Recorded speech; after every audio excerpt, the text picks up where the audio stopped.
Okay, there we go. I think you can hear me. It looks like you can hear me. I haven't heard you. Looks like I can hear you. Good. Okay, and full screen. Yeah, hi. Okay, that looks right. Okay, good. All right, then we're doing good. Okay, that testing I hope has paid off. Thank you, Stephen. Problem. Do you want host or just co-host to be specific? Host, Okay. especially for today. It looks like a long meeting, and I will make you co-host. All right, there you go. Got it. Okay, good.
Good morning, everyone. We got, what's that?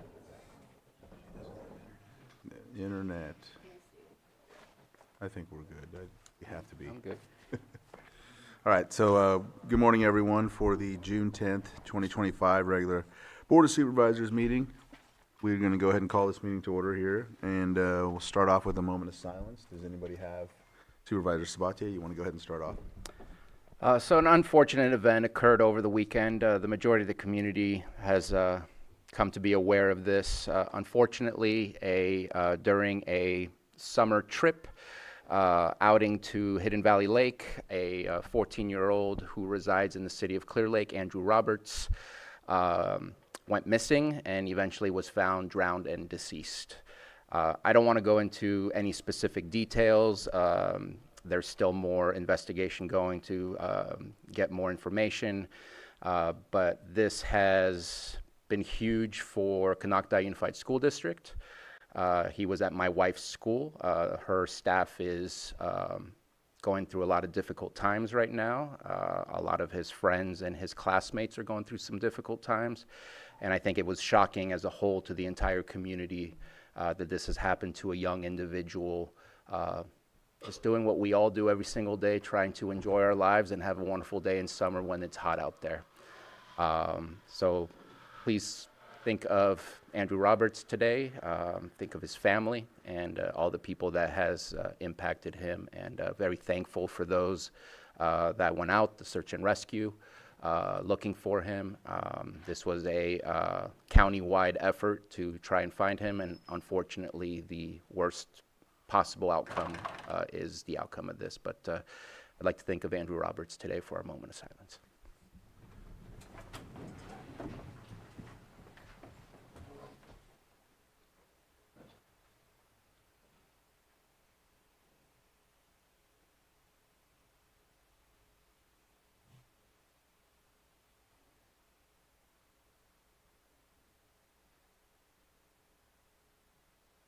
Chief Duncan, would you please lead us in the pledge?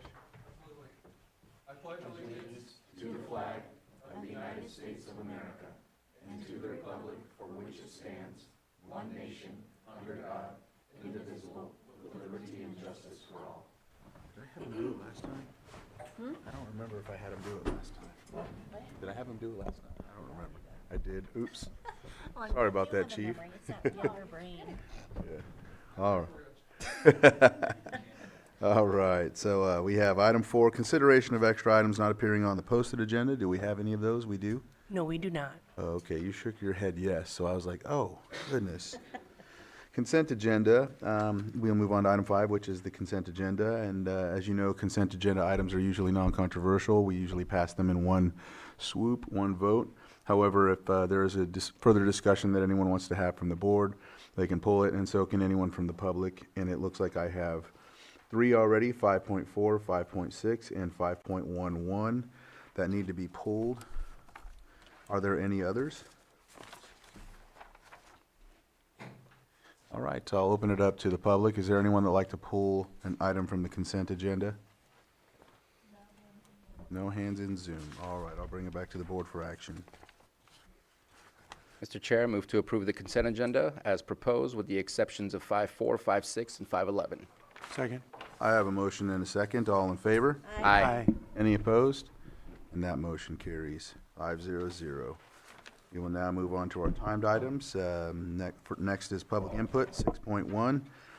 Public input, you can come up and discuss anything that's not on the agenda. Just know that the board will not be able to address it.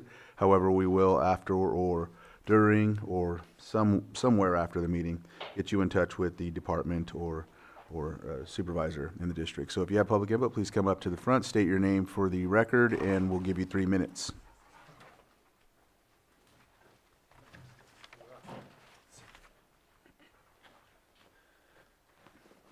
Chairman Crandall, Supervisors, I was here last week and presented a concern concerning the watershed official survey that was put out.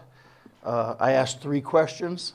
I sent an email out following that with the documents for your convenience so you could take a look at them. I asked the question, did the supervisors know of this survey? How much did we pay for SCI Consulting for this survey? And who approved the effort? I have since found some information that it looks like it was approved by the board in 2023 to do some kind of survey like this. I can't believe in reading the survey that the board would have approved what the survey is. So I received no feedback except here recently about that. At some point in time, I would appreciate us having a frank discussion about this. Transparency is critical for this kind of issue. Since then, since last week, I've been approached by several citizens of Lake County. Some who received the official survey and some who had heard about it from others. Straight to the point, there is a concern about being deceived by the board because of this survey. Some have received, or excuse me, some have said that this is a ploy to shield the board from involvement in raising taxes. There are questions that this has happened before. Has this happened before? In other words, is this a standard practice of the board to run this kind of propaganda in trying to raise our taxes? I do not entertain such conspiracy theories. I don't entertain these conspiracy theories, but without an honest discussion with the board, it is not possible to determine the truth without performing an audit of the budget, the actuals for the budget, and then performing an efficiency review. I did this for many, many years with some pretty big companies. The federal government calls this a Doge. We now have a group assembling that has the intent to perform these audits and report back our findings. I thank you for what you guys do here. You don't have an easy job. You got a lot of rabble-rousers. You got people that aren't happy. You make decisions that 50% of the people aren't happy. But I encourage you to be transparent with what you're doing. Transparency is critical. So I thank you, and I look forward to, at some point in time, having a discussion with the board concerning this. What's that? Oh, yes, sir. Your name too. I know we got your name last week, but if you can let us know your name for the record. Patrick Ridgel, Patrick Ridgel. 408-807-4973. 408. Thank you. I didn't get that.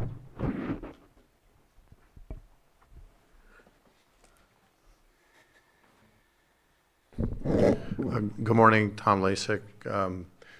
This is an issue that is not on the agenda for the Board of Supervisors, but it is on the agenda for the Planning Commission, which is in 2 days.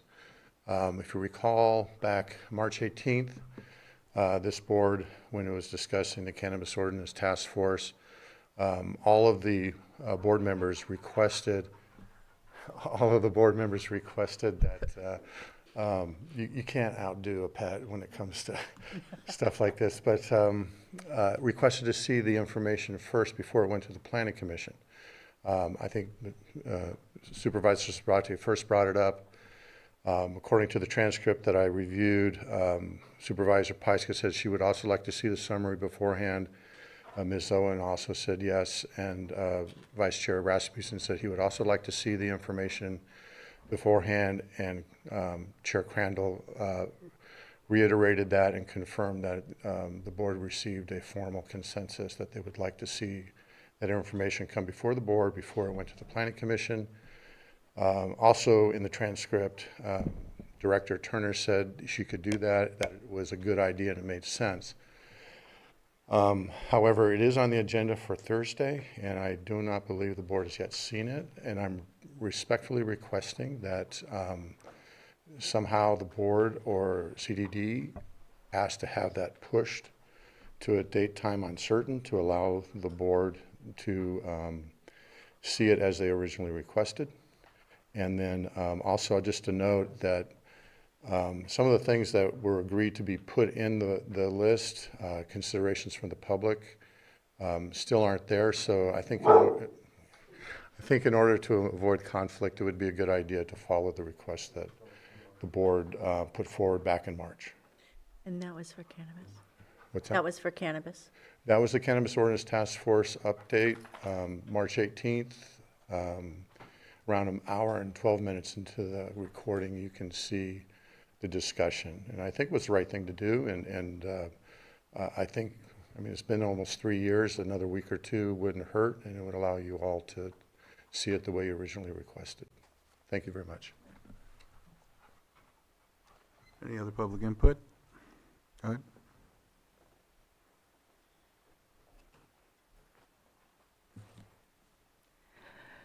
Good morning, Chair Crandall, Supervisors. Margot Kambara. Your board approved Vision 2028.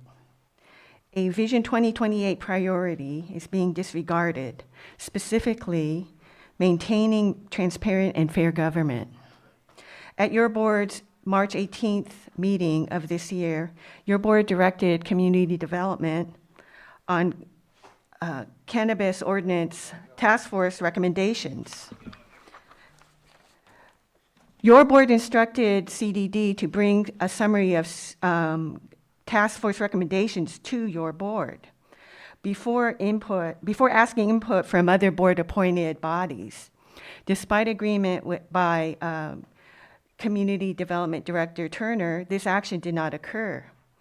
On the Planning Commission meeting agenda for June 12th, 2 days from now, on the agenda is an item, quote, consideration of summary cannabis policy recommendations and requests for Planning Commission recommendation or recommendations. And this is counter to your board's instructions to CDD. At the March 18th cannabis update, Director Turner told your board that the ordinance revisions would go to your board, the Lake County Ag Advisory Committee, and then to the Planning Commission. I respectfully request that your board take action to restore your board's direction to Community Development Department concerning the cannabis ordinance recommendations. Please have the recommendations go to your board as instructed before going to the Ag Advisory Committee, before going to the PC, the Planning Commission. At present, it's premature for the Planning Commission to weigh in on the cannabis ordinance. Community concerns have not been addressed. If the only avenue of public comment on the cannabis ordinance is in 3-minute increments per community member before the Planning Commission, Ag Advisory Committee, and your board, community concerns will not be adequately addressed. A serious public policy discussion cannot be conducted in 3-minute increments. Not addressing community concerns is not fair and does not reflect transparent and fair government. Thank you. Thank you. Is there any other public input in the chambers? How about on Zoom?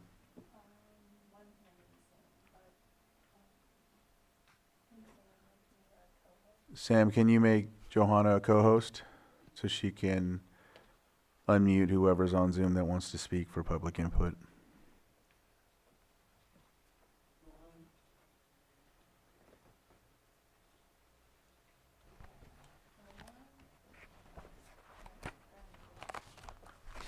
All right, if you can state your name for the record. Good morning, this is Omar Afifi with 3D Built. Start 3 minutes. My name is Omar Afifi. I'm a developer and I own a construction and a construction management firm. One of the former employees with Caltrans was the local government oversight, told me about your county to go do some of the development, senior citizens, senior housing in different counties and rural counties. So I thought I consider Lake County. So first, I like to get to know everybody. So I submitted a construction management proposal for one of your firm, one of my 3 companies, not the construction, not the development. It's a CM firm. It's an engineering firm. I submitted a proposal, and one of your projects was due on March 10th. Per the guidelines of the project, the announcement was supposed to happen in April. I reached out to the Glenn March, who was responsible for this in April. about 2 weeks after the deadline. He responded back to me a few days later that they're going through some internal issues. So I waited a couple of weeks, reached out to him. He never replied back. I reached out to him a month later. He still never replied back. I reached out a month and a half later, didn't reply back. So I got very frustrated with him not responding to my emails. I reached out to Susan Parker.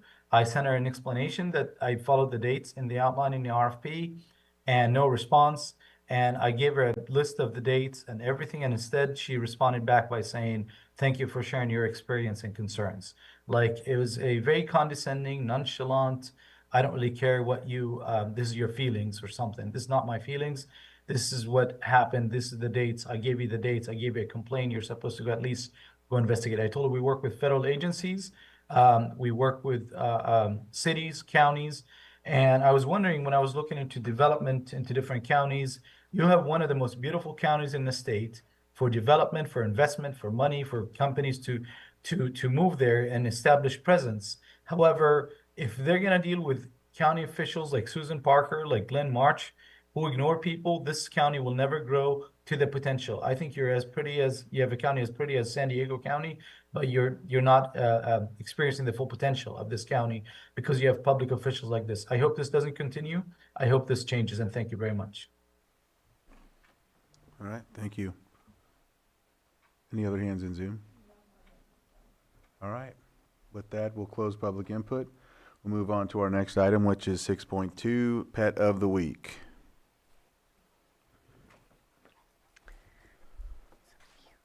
Good morning. Animal Control Officer Pelayo with Lake County Animal Control. And today we have Bandit with us. He's approximately 4 years old, American Bully Terrier mix. He's ready to go home. He's been with us for about 25 days.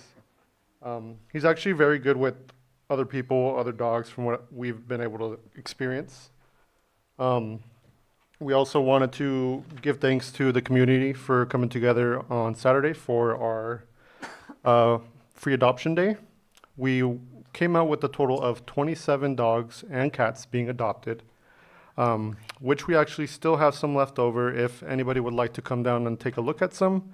They are reduced costs thanks to that SPCA already taking care of some of their spays and neuters. So yeah, we are located at 4949 Hellbush Drive in Lakeport, and you could always reach us at 707-263-0278. Thank you, guys. It's too bad I already got one. Thank you so much. And thank you for the update on the adoptions as well. Have a nice day. You too.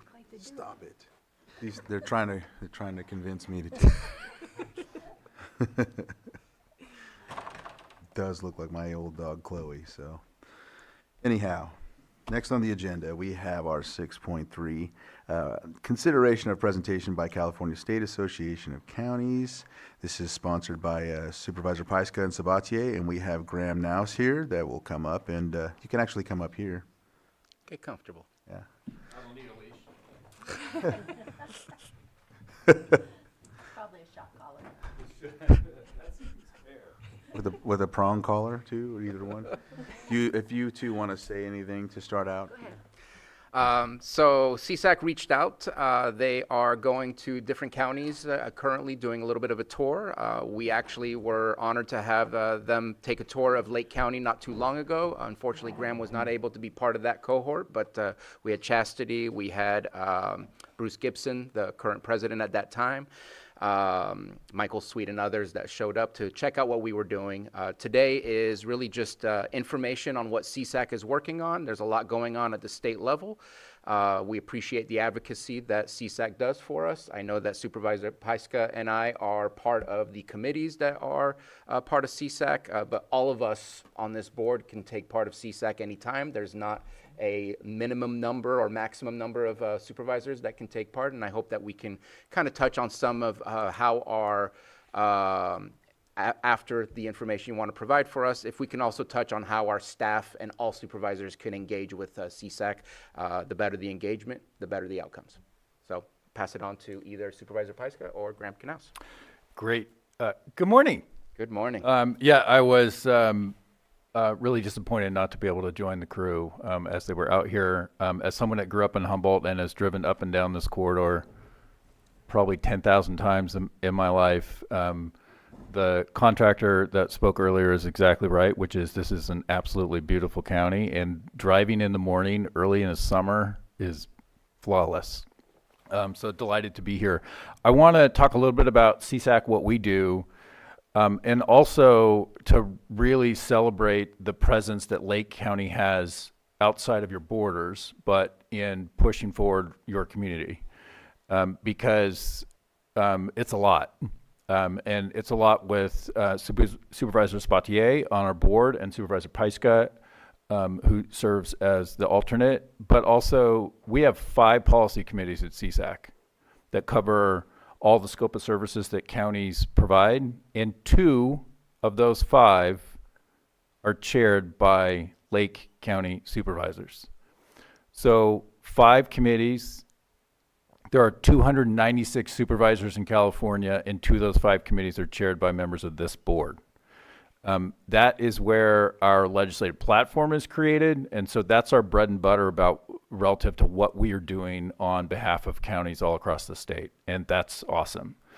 So Supervisor Spatier serves as the chair of our Administration of Justice Policy Committee, and I'll talk a little bit about some of those issues in a moment, and Supervisor Pyska serves as the chair of our Ag, Environment, and Natural Resources Committee, which includes our disaster portfolio, wildfires and other natural disasters, which this county knows all too well, and so I'll chat a little bit about that as well.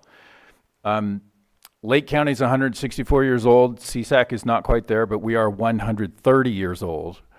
We are the 2nd oldest county association in the country. And we do today what we started doing 130 years ago, which is to lift up communities and ensure that your voice is heard at the state capitol and in Washington, D.C. And the reason for that is because all those priorities that are adopted by the state and the federal governments, they don't get done until counties do something. There's not public safety in your community until the county does something. There's not a criminal justice system until the county does something. There aren't elections until the county does something. There aren't health and human services provided in the community until the county does something.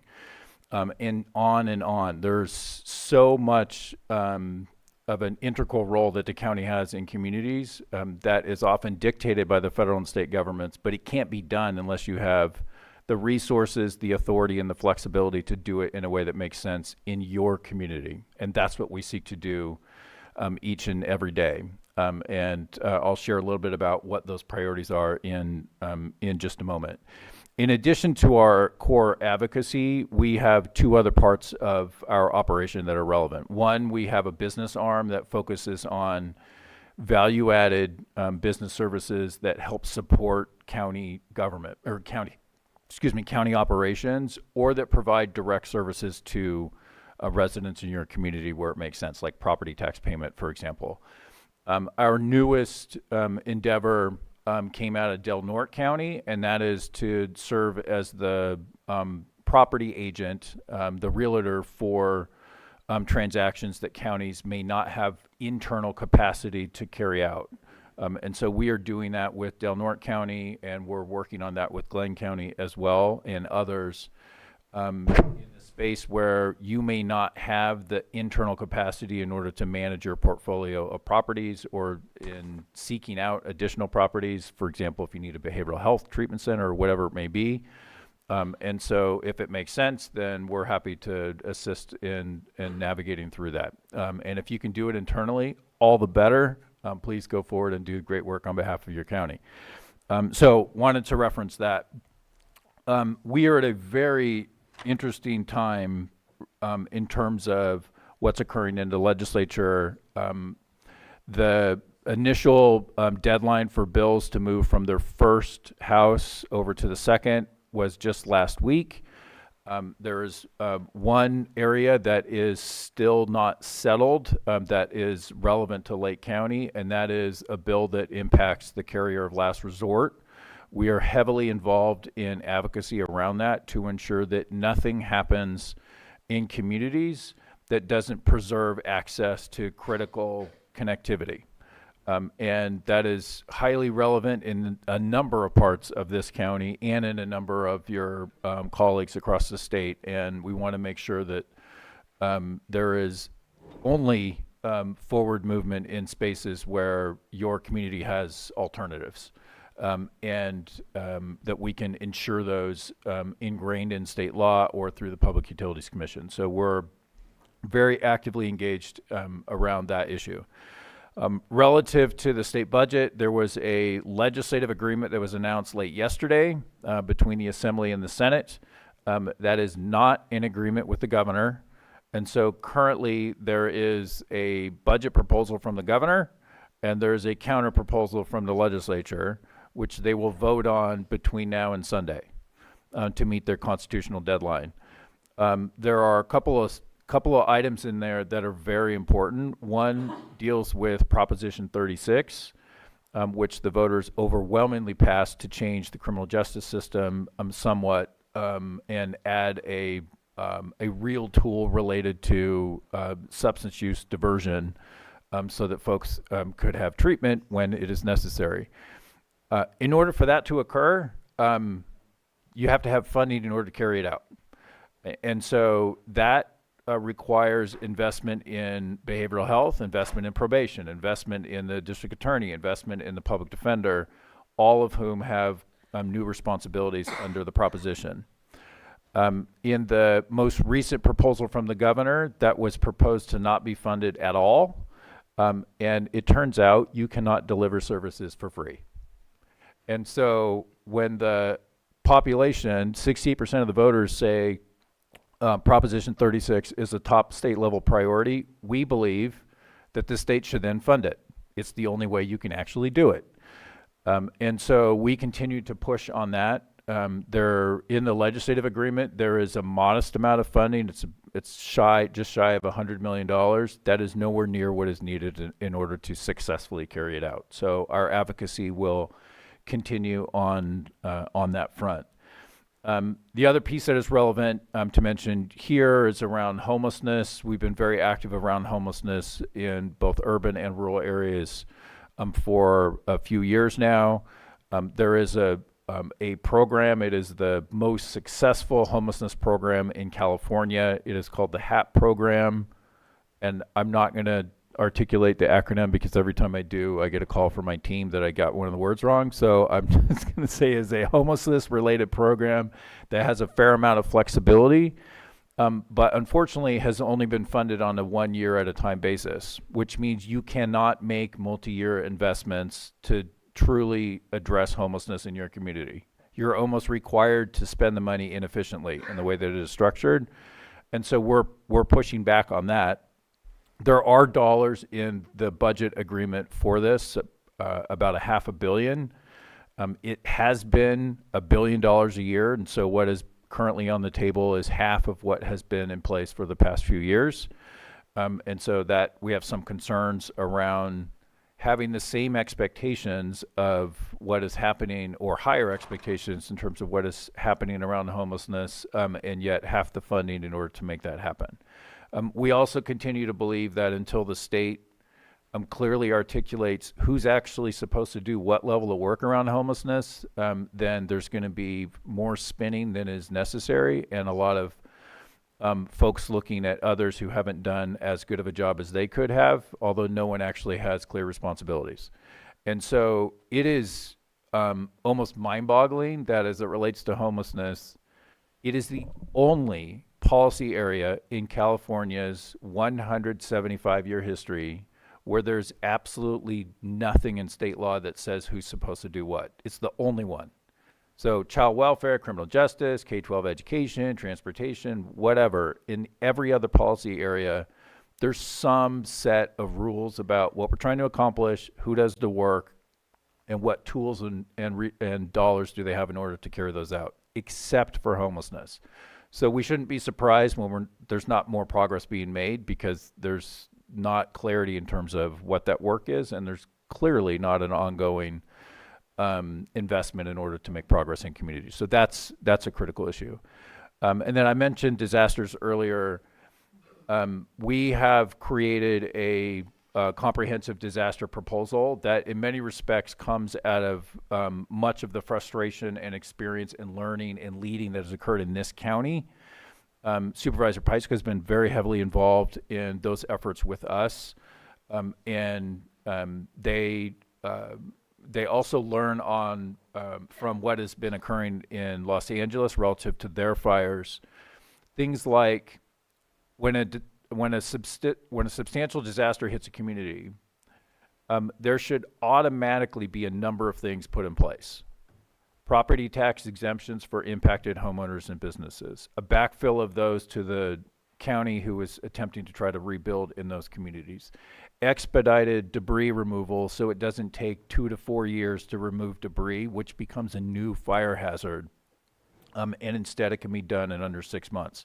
So there's some things that we think should happen automatically the moment that there is a declared disaster, as opposed to each of those that you have to fight for in the legislature for funding or with the governor's office to get emergency authority. And we believe that whole structure and many other things should be put in state law so that there's no question in communities about what's going to happen, and you can invest your resources in working with your community to lift it up. So we continue to work on that as we're moving ahead. So that's a critical area of focus for us. Ultimately, we do as y'all direct us to do, because I'm fortunate to have 296 bosses and 5 of them are here. And so I'm very thankful of that. You've all been engaged with us in one way or another, and that is really impactful. And Supervisor Sabatier, it goes to your point, which is the more engaged you are with us, the more responsive we can be on your behalf, and the more that we can leverage the other 57 counties with you in order to make progress on behalf of your community. That's our purpose. We're very, very fortunate to do that, and we have an immensely comparable staff in order to carry that out on your behalf. They were working around the clock the last several days. They will continue to do so, reading all the different details related to the budget and looking for ways in which we can move communities forward. And I'm just thankful for the opportunity to partner with you, and would hand it back to the chair for any dialogue that y'all may want to have after I answer the question that you posed, Supervisor Sabatier, about how to engage. I would encourage supervisors, CAOs, county councils, department heads, and many others to reach out to us. You all are on the ground. You see what is happening in your community. You feel the frustrations that may occur on one policy issue or another. You experience the roadblocks to making more success in your community and moving things forward. And the more we understand what that is, the more effective we can be on your behalf. And that is critically important. That has been true in terms of the engagement with us, particularly for your board, but our staff is working with your staff frequently on a whole host of issues so that we understand when there's a policy that is being proposed at the state or federal level, what does that actually mean in your community? I should also mention that several members of this board are engaged nationally as well in a variety of different areas. There are 2 vice chairs of the National Association of Counties of their committee structure that are in this room. And Supervisor Sabatier also sits on the National Economic Mobility Network as one of a dozen or so folks across the country that has been engaged in that effort. It's just underscoring the importance of leveraging what you know in your community, what you hear from your community, and putting that on a national level to move a much larger organization forward on policy that benefits Lake County. And I wish all that could happen while you remained here in your county, but too often the only way to do that and to make substantial progress is to be physically in the room. It makes a huge, huge difference. And you know that because you all have been doing the work. and really leveraging the great strengths of this county and putting them to use both in our organization and in the national one as well. So just a huge thank you for that, because it makes all of us better when you engage in that manner. With that, Mr. Chair, delighted to hand it back over to you and take any questions, comments, or course corrections as they may be. No corrections. Thank you so much. I think the other aspect that I think is very important when it comes to CSAC is, you know, I do attend the RCRC, but those are all rural. They're rural. It's rural based. So when I go to the CSAC, there's been a couple of engagements that I've had with other supervisors that have municipal advisory committees at a different level and have went through experience with some of them. And so they've been able to give me some, you know, some advice on how to deal with some of that and how they've went through some of the hurdles, because my municipal advisory committees are recent. 2017 is when they were, you know, when they started out. So to be able to talk to some supervisors from different counties and urban areas as well, or just, you know, bigger or however, you know, they have municipal advisory committees. And so networking and getting other, you know, advice from other supervisors is really important. Aside from the legislative piece, I know that's very important, and I look at and look out for your updates as well. So just wanted to add that aspect to it. Go ahead, Supervisor Sabatier. Thank you very much. I think that, if you don't mind my saying, you haven't highlighted your staff enough. We may sit in specific capacities within our committees, but I know from my perspective, Ryan and Michaela have been instrumental in making anything happen within the committee I'm a part of, and their knowledge and their understanding of what's happening currently in Sacramento is second to none. And so I appreciate being able to pick up the phone, email them, and get information and get the true status of where we are. It's huge help to be able to have that kind of relationship and that kind of knowledge that I can grab onto anytime.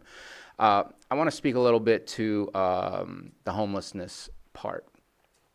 Without getting into the big scope of everything, there's a lot of pressures coming from a lot of different directions.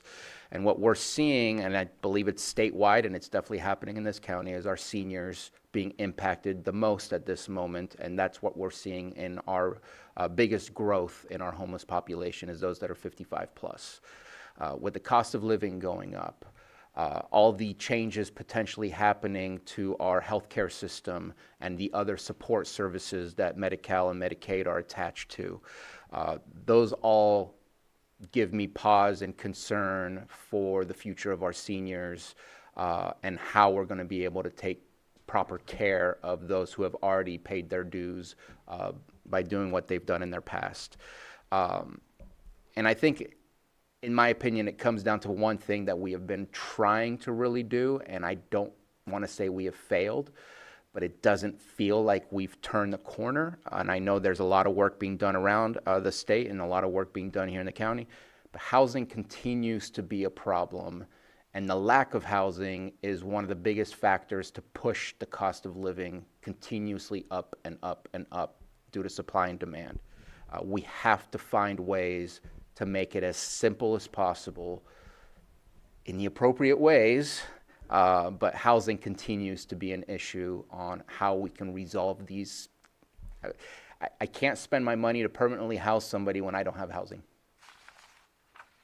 And so I just want to bring it back to a foundational issue. Homelessness is a result of this foundational issue, and I still feel we have not turned the corner or provided enough guidance, CEQA, whatever, to really help all of us at every county, at every city, and every jurisdiction to be able to solve this problem. And so still hopeful and hoping as well for the Prop 36 funds, because that's a big one, at least from the committee I serve. Appreciate for the comments on the staff connection. I'd love for us to send a department head-wide email to show all of the different committees and all of the, and I probably should have done this before, but since we're talking about it, all of the committees and all the email contacts to those staff members. I've done that for specific department heads when the conversations resulted in, let me ask, actually let me connect you. But I think we should go ahead and do that and make sure that everybody understands who the contacts are and what their expertise and fields are, so that we can allow them to make those connections. Other than that, I appreciate everything that I've learned and I've gained from being a part of the CSAC. And again, appreciate everybody that's there and the relationships and networking that occurs there. Supervisor Sabatier, if I may relate to your points about housing, there at some point, this applies to homelessness too, but it begins with housing, as you said. At some point, we need to get out of our own way. There are so many well-intended policies and costs that have been put in place over decades that have driven the escalation of housing costs in California. And it both is a function of cost and it's also a function of time, where the amount of time that it takes, even for a project that can pencil out and it's going to be workable for your community, it takes so long, sometimes they still fall apart. In this particular year, I am more optimistic than I ever have been around making progress there. There's an effort in the Assembly led by Assemblywoman Wicks, who's the chair of Appropriations, where there are nearly 20 bills that are focused on streamlining housing. And on the Senate side, Senator Wiener has been a driving force in this issue area as well.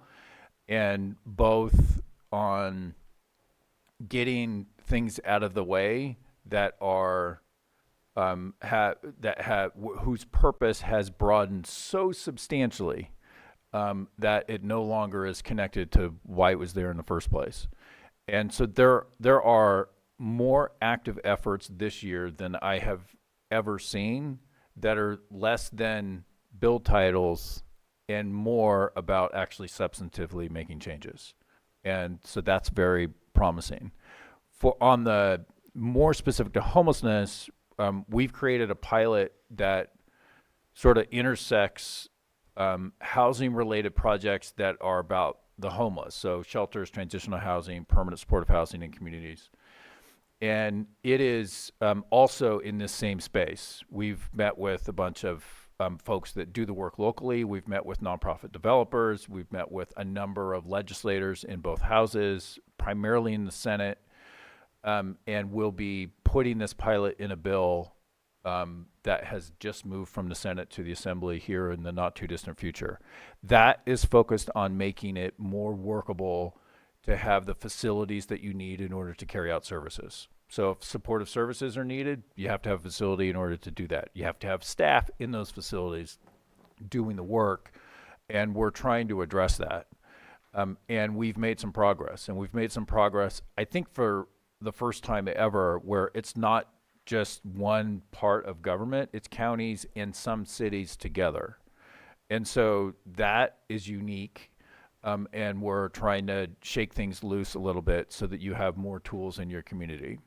But it's relevant on housing broadly, and it's most certainly relevant specific to homelessness. So really appreciate your points.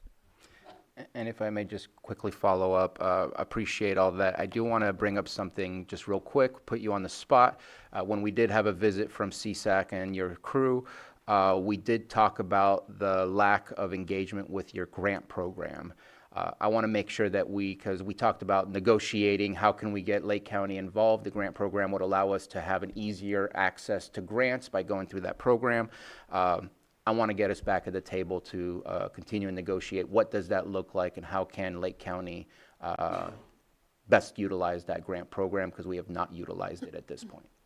Yeah, just for awareness for folks, it's the CSAC Grants Initiative. It's housed underneath our 501c3 foundation. The whole purpose of that, which was driven by one of our past presidents from a rural county further north and to the east of you, and that was that often in rural counties, you do not have sufficient internal capacity to go after state and federal dollars that could be very valuable in your communities. Sometimes the strings are too great to make it worthwhile, and sometimes the strings are not too great, but if you don't have the capacity to pursue those dollars, then they don't come to your community, they're going to go somewhere else. And so there are a number of counties that are part of that. What we've learned is that's actually also a suburban and urban county problem too. And so there are a variety of counties up and down California that have begun to connect up with that grants program to try to bring dollars into their community and perhaps to create more of a strategic approach to which grants in what areas to support which overarching board priorities that you've already set. And so we're working with a number of counties on that front too. So it's a great fit in some places, and in other places, folks have the capacity internally, and if you have it, you should use it. But if we can be helpful, then we're happy to do so. Thank you. Thank you. Supervisor Pyska? Well, you didn't talk about the education piece. And we have our certificates, and I have found the ongoing education incredibly valuable. And I know we have, these two are in the New Supervisors Institute, which is phenomenal. Although when you did it in COVID, it was different, but still very, very valuable. So I just encourage everyone to keep taking those classes because they really, they give us more tools, and I really appreciated that long course in the fall. I can't remember what it was called, but it was 4 or 5 sessions, and building on that was really helpful. Is going to be helpful because I know there's another series coming up this fall. The collaboration beyond CSAC is another place that I see incredible value. There's collaboration with RCRC, with our PG&E meetings that we've had over the years. When I first started noticing our tree mortality disaster, which started in 2021, and then we worked on it really hard in 2022, and we're still waiting for a lot of those fruits to bear. But our past CAO said, you need to call CSAC. And that was my first engagement, and that was like a helpline. And then immediately I had all of this support, started working with Catherine, started building the coalition with other supervisors. And then Paragon came in, so we started building our relationship with them, which now represents us. And then they had this history with us. Even though they've just started in January with us, we have a history that we've been working together for years. We've developed these relationships, and that has put us on the ground running faster than I ever thought. So out of all of these things have come the insurance working group. Those are tight relationships with other supervisors when we meet in DC, and then we can walk the halls together. And then we put all of our experiences uplifted together so that we have a stronger voice. Because right now the county voice is more important than it has been, I think, at least in my 5 years, at the federal level of showing what these decisions, how these decisions are impacting us down here, and particularly with the Intergovernmental Disaster Reform Task Force and choices that may or may not be made with FEMA, and the mitigation work that we have to rely on for the future of our counties. So your willingness and your staff's willingness to reach out beyond your organization is really paying dividends for us at the county, and I really, really appreciate that. You're welcome, Supervisor Pyska, and also goes to Supervisor Crandall's point. We work very closely with RCRC. My counterpart there and I have talked probably 3 times a day the last week. Yeah. Pat's a good friend. We do a lot of work together. The 2 organizations do a lot of work together. And that's exactly what it should be, because we're trying to accomplish the same thing, which is lift up counties and ensure that communities have what they need in order to be successful. But there are so many others that are out there as well. California counties are fortunate right now, where the National Association of Counties president is from here, Supervisor James Gore from Sonoma. That's really valuable. So the Intergovernmental Task Force on Disasters that you referenced, Supervisor Pyska, came out of his experience with fire here in California in his community, and is informed by your work here and others also. That's really powerful, because that's now that's driving national priorities for for a county related organization. I'm hopeful that FEMA is one, that it exists, and 2, that there's a lot of learning and rehaul that is done in FEMA because it could be far more responsive, whether you are an impacted homeowner or business or whether you are a governmental agency trying to figure out how do you bring your community back, and that there's greater clarity about what you should expect. And the number of what I would frame as no-brainer reimbursement claims that have been denied 5 years later after you've tapped your reserve to fund it because you don't have a choice is not acceptable. And that has to change. And the fronting of money that is required by every county and city that faces a disaster across the country is also not workable, and that is particularly true in rural communities. And so we've been pushing for that to change. We've also been pushing for the threshold of when you meet, where you meet the FEMA threshold is also changed because it is based on a flat number of houses as opposed to a percentage of your housing stock. And a flat number of houses in a much larger community, it doesn't take that big of a natural disaster to get there. It's still awful, but it doesn't take the kind of scale that it takes here. And so you shouldn't be living in the same rules as a community that has 3 million people. And so that should be structured differently, and we continue to push on that. And those things come from here. They come from the work that you've done, Supervisor Pyska. They come from just the conversations that we've had with members of your board, with your staff, with Mendocino County that has experienced significant issues, Sonoma that's experienced significant issues, Ventura, where I'm going tomorrow, that has experienced significant issues in this area. That's where it comes from. And we now have an opportunity to both drive that here in California, but also to try to do so nationally because change is needed.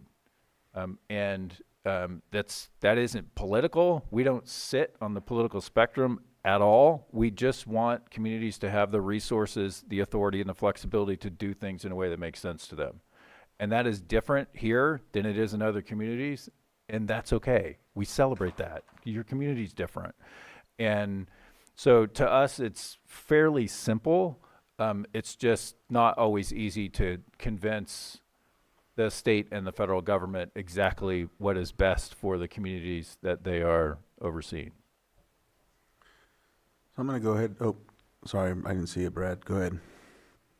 Yes, being a new supervisor, I'm, just getting into this, but I just wanted to speak to the new Supervisor Institute, which I think has been very beneficial to assist, at least in my case, and I believe that's true for all new supervisors, with a good basis for kind of how county government operates. And we still have one more to go, so I'm looking forward to that one. But just want to commend your staff that runs that as well. I think it's been excellent. Thank you. You're welcome. It's a great program. Glad you're participating in it. Ditto for Supervisor Owens. Thank you. It's been wonderful. I'm going to open it up to the, go ahead. Did you? Oh, no, I was just going to say, there's so many projects that I'm working on too that I would love to make contact and see how it can help in some of the efforts that I have going that are on my agenda. So that would be amazing. Thank you. Please reach out. I'm not going will. to say my cell phone in public, but there are a few members of your board that have it. Okay, and I'll hit them up. Yep, I'd be delighted to connect with you. That'd be amazing. Thank you. All right, I'll open it up to the public if there's anyone that would like to. There we go. Good morning. Good morning. Wendy Monfrance, Chief Probation Officer. And I'd like to thank CSAC for their partnership with our organization, the Chief Probation Officers of California. And I wanted to point out, related to Prop 36, the legislative budget agreement that they proposed yesterday ignores probation completely. And we urge CSAC and this board to fight for funding for all agencies that are working on the Prop 36 implementation. Particularly in small counties, probation takes the lead on these types of things, and that's what's happened here. We started work groups to implement it as soon as it passed. We brought together local law enforcement, the court, public defender, the district attorneys, behavioral health, and came up with a plan. And we analyzed over the past few years what that impact would be on the county. And we've made it so that probation is the funnel so that offenders that are charged this way are given all opportunities for assessment and treatment. And we are not being compensated for that if this goes forward.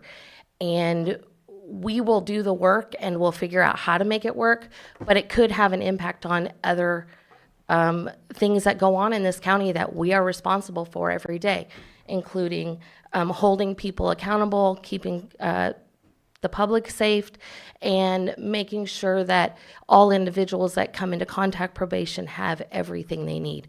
So I urge you to continue to fight for probation funding in Prop 36. Thank you. It's a really good point. Our teams are working very closely together on that very piece. And to underscore the point that your chief probation officer just made, there's a $20 million cut to probation in the budget, followed by $15 million investment in Prop 36. So you can do that math. That's a negative number, and negative numbers don't allow you to do more. They do ensure that you do less, but that is not what the voters wanted, which is why we still have a lot of work to do to get that funding in the budget. All right, any other public input?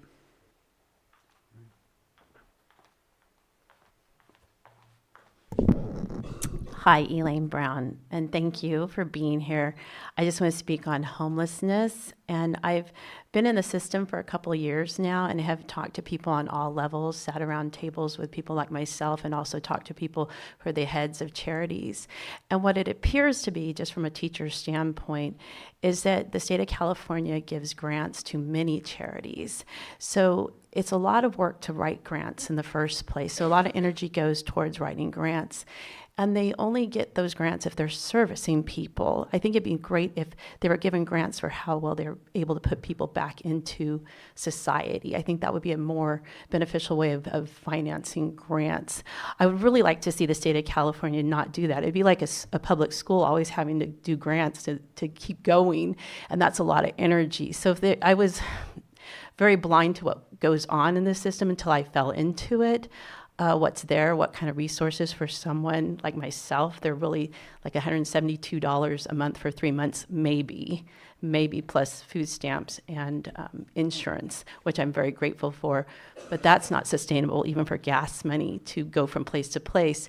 And the other thing that I found is allocated money.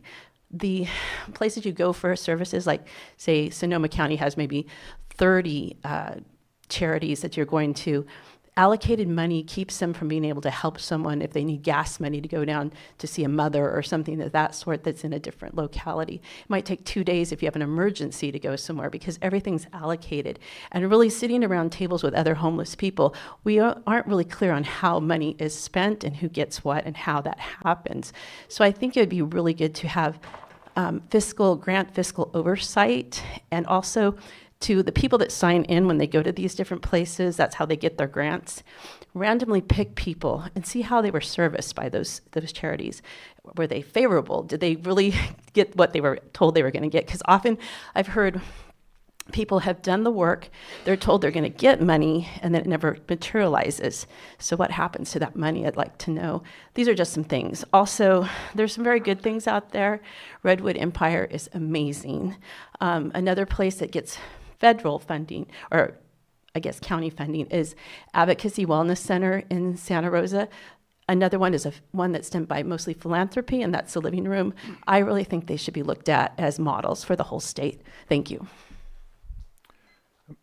Mr. Chair, just to highlight that on our website, for those that are interested in homelessness, on our website there are two things that are relevant. First is on this topic, and they're related to each other. The first is we've created the most comprehensive framework to address homelessness in the country, and it's called At Home.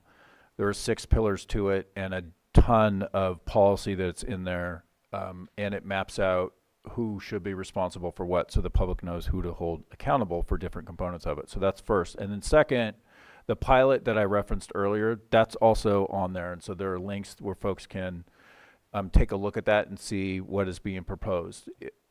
It is, we need to do something different. And there's opportunity, but it can't happen here. It needs to happen first at the state level because they're the ones setting the rules. So we're trying to impact that to ensure that you have what you need in order to make progress. Thank you. Mhm. If there's any other public input online or in the chambers? All right. All right. Supervisor Spatier. Just final words. I felt like you were, I'm giving you a hard time, felt like you were kind of sidestepping saying the word CEQA. I know it's a 4-letter word, but it's okay to say that in the public. But that's the big issue, that we need to have CEQA reform. I do want to share appreciation, and I hope I don't put you too much on the spot, and I think it should go either way, no matter who is in our administration in our state. But I love the pushback that CSAC has been doing, because there are things that just don't make sense from the county perspective, and I appreciate that I'm seeing pushback coming from CSAC. And as far as Prop 36, you're right, $100 million. I believe we're asking for 350 or 400. It's not even close to what we're asking for, and so let's keep pushing for that, and let's see what we can get. So shall it be. Graham, thank you so much. One thing to add, though, is Pat is a taxpayer in Lake County. Just wanted to throw that out there. There's opportunity there. All right. Well, thanks again for the presentation. Definitely we'll be seeing you in Sacramento and whatnot. And again, thanks for coming out and giving us this information and showing what you do for our county and all the other counties. Got it. Thank you all very much. Appreciate it. All right. We're going to go ahead and take a 5-minute break. I know we're behind, but I know we're going to get deep into some other things. So 5-minute break. Actually, we're going to come back at 10:10. There we go. You are welcome.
All right.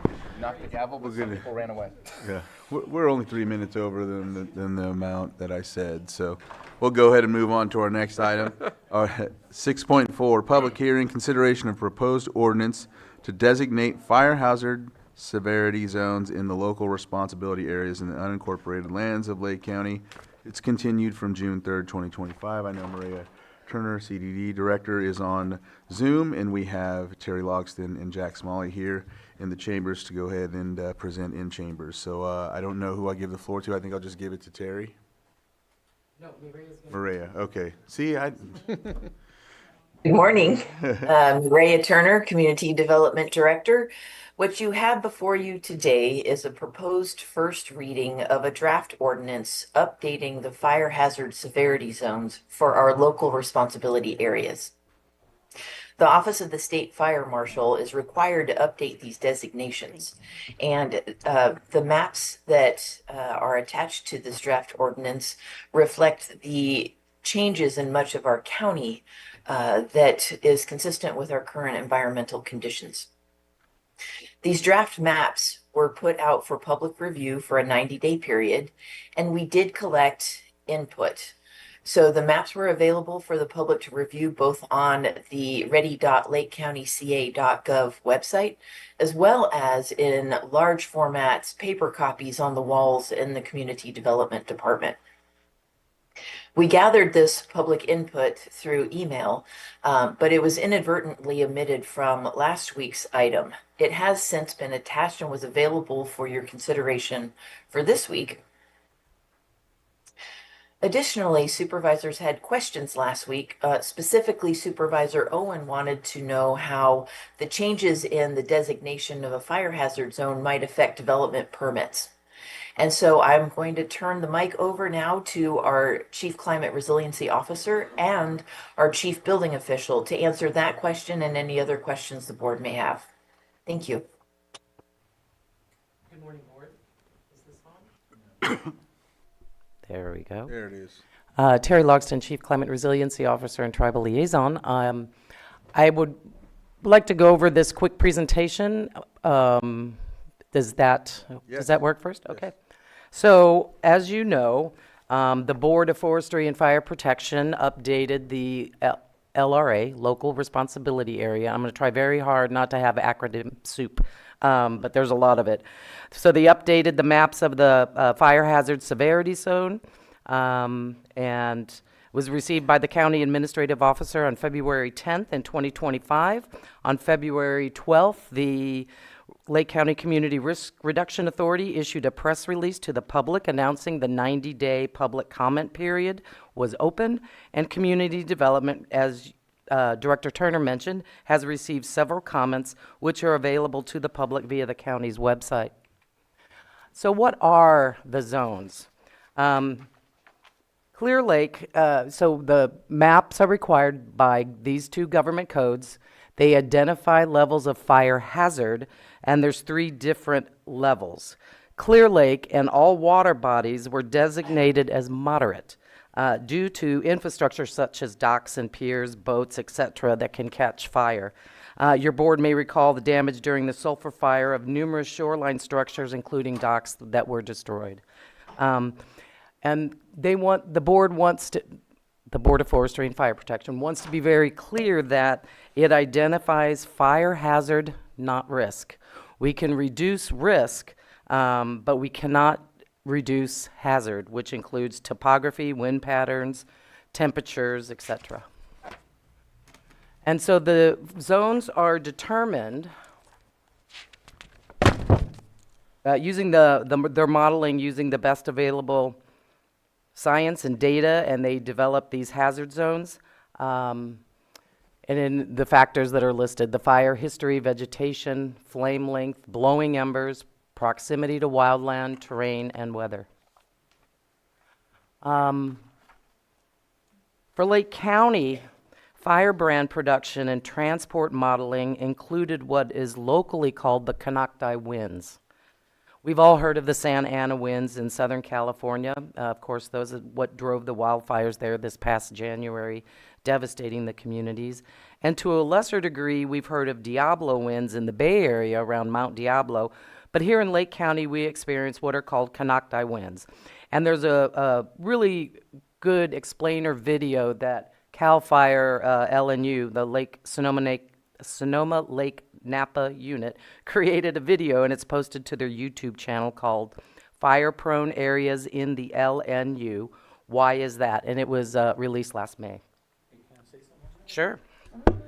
And if anybody is interested in those wind patterns, I do have those maps in my office. I do love maps. So, the fire hazard severity zone, wildland versus non-wildland zones. So the photo on this slide is in Scotts Valley, and I believe those parcels are a 40-acre minimum. There may be some that were subdivided, but primarily 40-acre minimum. And as you can see, several of them have all three zones: moderate, which is the yellow. Actually, they have 4 zones: the non-wildland gray, moderate, high, and very high. So they explain that how they determine them, and the gray is the valley floor, mostly agriculture. And then the zones are a minimum size of 200 acres and burn probability. Of course, here in Lake County, we're familiar with the number of wildfires. Just in this map is from 2015 to 2020. It does not include the fires the last several years or before that, but they did utilize fire history from 1991 to 2020. And so we don't have, I don't think there's any, I couldn't find any purple on their maps. We don't have any designated urban fire hazard severity zones. This image is from the Sacramento area. But we do, I mean, there is the city of Clear Lake and there is the city of Lakeport. In some location, some uses are considered urban, but apparently not for these maps. And then what is the map for? Is primarily for building standards for new construction. When in the wildland urban interface, which is called the WUI, the map on the left is the adopted WUI map for Lake County that is in the Community Wildfire Protection Plan. And pretty much everywhere people live in Lake County is designated WUI, except very small areas in the Big Valley area, a little bit in Scotts Valley, and a little bit in the city of Clear Lake. But everything else in Lake County has been designated locally as WUI. It was reviewed and approved by this map was reviewed and approved by the Lake County Fire Chiefs Association on April 24th. And it was incorporated into the CWPP, which was approved by your board and CAL FIRE on October 4th, 2023. Definitions for all of the categories on this map, if you can see it, it says intermix, interface from U.S. Forest Service, and the same for CAL FIRE. Those definitions can be found in Appendix F of the Communities at Risk of the CWPP, which can be found on our website. You can just type in CWPP, and that will come up. And the state likes to stress, the map is not for insurance. Insurance Commissioner Laura issued a California consumer alert that says it's not. We all know that they do look at it, but they have much more extensive modeling that they use for hazards. So the Commissioner Laura's regulation was finalized in October of 2022. And it says that the insurance companies must provide discounts for wildfire safety actions such as community mitigation and home hardening, which these maps do not assess. So I continue working with the Lake County Fire Safe Council. Let's see, it doesn't really show up because of that bar. with the Lake County Fire Safe Council and others to get Lake County on what's called the Fire Risk Reduction Community List. The state of California maintains that list. They only open it every other year. It will open up in July, and we plan to get on that list. And so, examples of the state minimum requirements in the SRA, which is state responsibility area. LRA is the local responsibility area. And you can see the difference between what those zones and what is required, which I would let Director Turner or Jack speak to. I don't know the codes. But I think that this is a very helpful slide. And the slide that is included in the website or to the board agenda right now hasn't been updated. It isn't this exact one, so I will make sure that the slides are updated after the meeting. And again, that's just the timeline for adoption. And so before your board today is to decide to adopt the map as is or make any suggestions. As you know, they say we can't decrease the level of hazard zone. You can only increase it. In April, I attended the Lake County Fire Chiefs Association and had asked the question about should we update all, if someone has multiple zones on their parcel, do we update it to the highest? Because I had understood that the city of Clear Lake was going to do that because that's how you have to do it. Like Jack just described to me, if your parcel has 2 different flood zones, you have to build to the highest. But at the fire chiefs meeting, it was explained to me that if you have multiple, if you site your house on an area that's moderate, you only have to build to those standards. You don't have to build to the very high. I asked this question about what we call split parcels to the contact that CAL FIRE gave me. What is his name? Battalion Chief of Land Use Planning, Shane Galvez, who's based in Sacramento. I asked him that question, and basically he said, CAL FIRE does not make recommendations on this topic because it is a local decision made in collaboration with local legal counsel. Although some jurisdictions are considering lowering and other jurisdictions are considering raising, that is up to your board. Thank you. Supervisor Sabatier? Yeah, I just want a clarification. You kind of danced around. But overall, just like the flood situation, when there's going to be development, it's going to be developed based on the highest severity zone that is within the parcel, not what area of the parcel are you building on. Well, if you look at the examples of the state minimum requirements, the only difference in all of these is the hazard disclosure. So they all still have to be billed to Chapter 7A or the Wildland Urban Interface, and well, not necessarily, because Kelseyville is not necessarily within the WUI. So certain ones will have higher levels of defensible space requirements. Certain ones will have other different requirements. It's not a huge variation of differences, but my question is, it's still based on the highest severity zone within the parcel, correct? That's the way I personally would like to see it, because safety for life and limb and property is key. But like she was explaining with the flood zone, if you have 2 different flood zones and your house is in the lower flood zone, that is what you would have to go with. Only if your house touches the higher flood zone. So, this might be something that you guys, the board, would want to decide on this, is if it's in a lower severity zone on a piece of property that has multiple severity zones, then that's what you can go with. That's something that maybe that the board should discuss and recommend in the adoption process. I appreciate the response, but I am getting conflicting information from some folks. I'm hearing that it's supposed to automatically go to the highest severity, and some folks saying you get it to choose.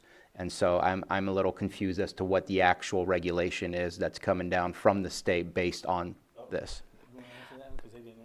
They didn't. Basically, they said it's up to you to decide. They will not, it's not in the legislation. And so it's up to your board and legal counsel to decide. I think it's unfair to do that. It seems to me when it comes to building standards that it has to be very, very clear, and it's not. It's just not. And also, like, for instance, there's, what is it? It's 30 meters or 98.4 feet of, that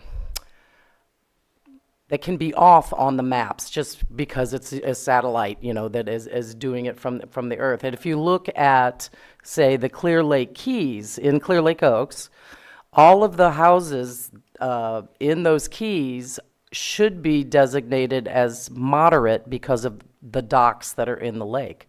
But not all of them are. There's big swaths, and it's only because the channel is not 100 feet wide in some places. And so the map just doesn't show it. Go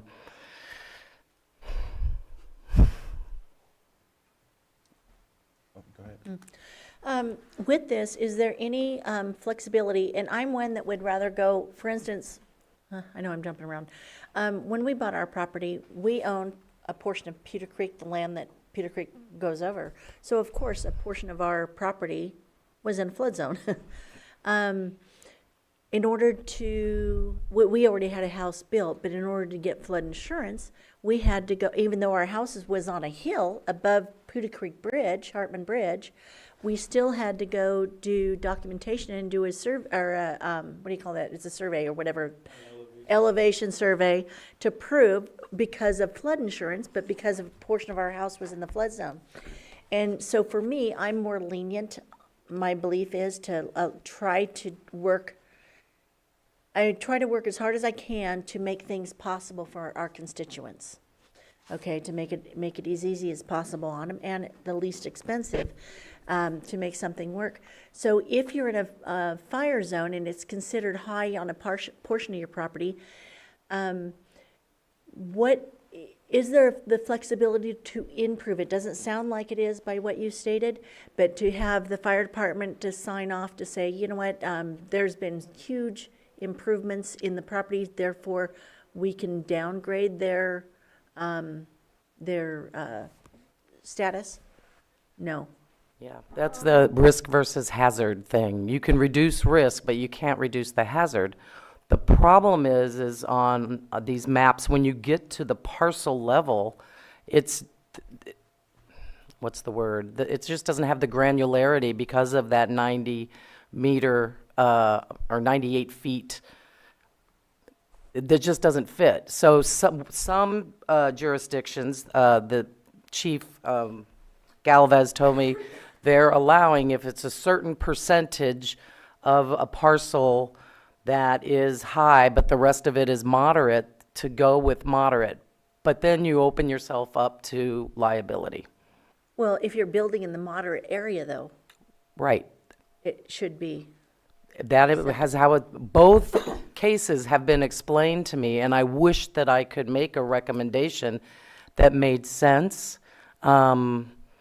What most jurisdictions have done is just, I went and looked because everyone's having their hearings right now because everything has to be updated and then the ordinance submitted by the 1st of July. They're just adopting as is. And unfortunately, then that leaves it gray areas for our planning departments. Yeah, and to be honest, I still have concerns. So, so just to be clear here, so the moderate area in the LRA is the only area that does not have to be built to 7A or the WUI standards. So, and that's probably like downtown Kelseyville or something like that, where it's probably urban unzoned. So, I mean, that, that's something we can think about. So, I mean, almost every property in the LRA and SRA has to still be built to that ignition resistant construction. Sure. So, It's just a matter of the maps, and you know, if you do have that double zone on a piece of property, and you are building completely in, I mean, this is a decision we have to make, you know, as a board, whether we want to go more stricter with this or less, or keep it the same. So if we went with that moderate instead of that high on that same piece of property, as long as it's completely in that moderate zone, you know, that's something that your board could adopt. Do you have any idea, building, a 15 or 2,000 square foot house, what would the savings be, moderate versus high? Well, there wouldn't be any savings because it still has to be built to Chapter 7A. Okay, so it's not, there's no There's not effect. going to be any savings. So there's no effect? No, the only real effect is the hazard disclosure that goes with the high and very high zones. So it's just a hazard disclosure that would have to be. Which, though the insurance companies say they're not Deeds looking and all at, you that. know they're going to. Well, The hazard disclosures is when you're selling the property. yes. Okay. All right, Supervisor Pyska. I'm in favor of just adopting as is today.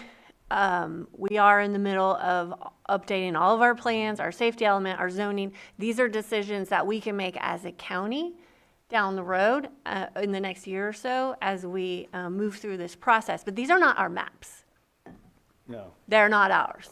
We can make changes internally as we see fit, but we don't have to make those decisions today. We can just adopt these maps and move down the road and work on what works best for Lake County on our timeline.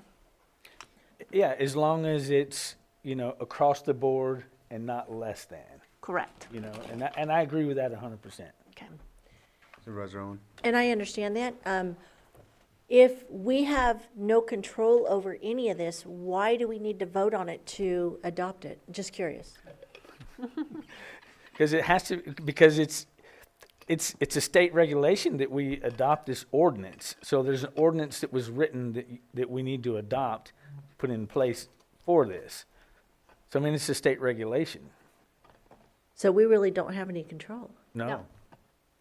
We either have to adopt it the way it is or modify it to be more stringent and not less stringent. What you know, but we still have to adopt an ordinance. But more stringent, who does the work? That would be more like the dual zones on one property. You go with the higher zone. That would be more stringent. That would be something that we can adopt, you know, or go with the moderate, you know, wherever your house is placed in those zones. The legislation fact sheet that CAL FIRE has online says a local jurisdiction can increase the designation from the one identified by the state fire marshal. If a local agency decides to increase the designation of a fire hazard severity zone, it may do so if it does the following. 1, if increasing the designation to very high, a local agency must make a finding supported by substantial evidence in the record that the requirements of Government Code Section 51182 are necessary for effective fire protection. And 2, if increasing the designation to moderate or high, a local agency may do this at its direction, at its discretion. All right, I don't see anything else, so I'm gonna open it up to the public so we can have any dialogue on that end. And if we have more questions up here, I'll bring it back. Go ahead, come on up, sir.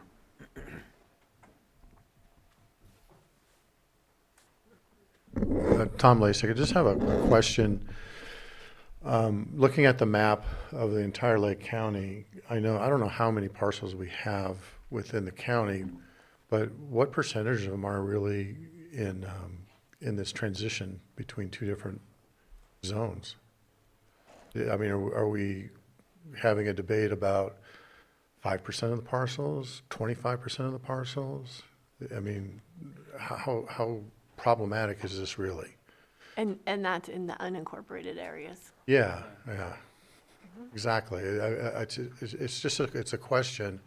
I know it's problematic to try to come up with an answer because the probability that it's going to happen is going to happen at least once. But in the big scheme of things, most of it's red.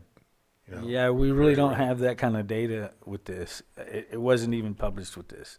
Yeah. So, and as you mentioned, between very high and high, it's a distinction without a difference practically. And then then the question is, well, what's the difference between, something that's not labeled and or moderate to the next level? And it doesn't look like there's that much of that anyway. So, I mean, it's an important discussion, but just how many parcels are we really talking about? And in the course of permitting and things like that, in the course of a year, is there something that can be handled on as a one-off until the ordinance is revisited? Thank you. All right, any other public input? Come on up. Good morning, Mr. Chair, Board. Patrick Wrights, Fire Chief, Lakeport Fire Protection District. I would encourage you to adopt this as presented. As the state this is an unfunded mandate. I agree with Supervisor Pyska. We can figure out the local details later. You can only make it more stringent, not less. This is a 50-year map that they've already said cannot be revised. Now we know that at some point in time in the future, that's going to change because it's unrealistic.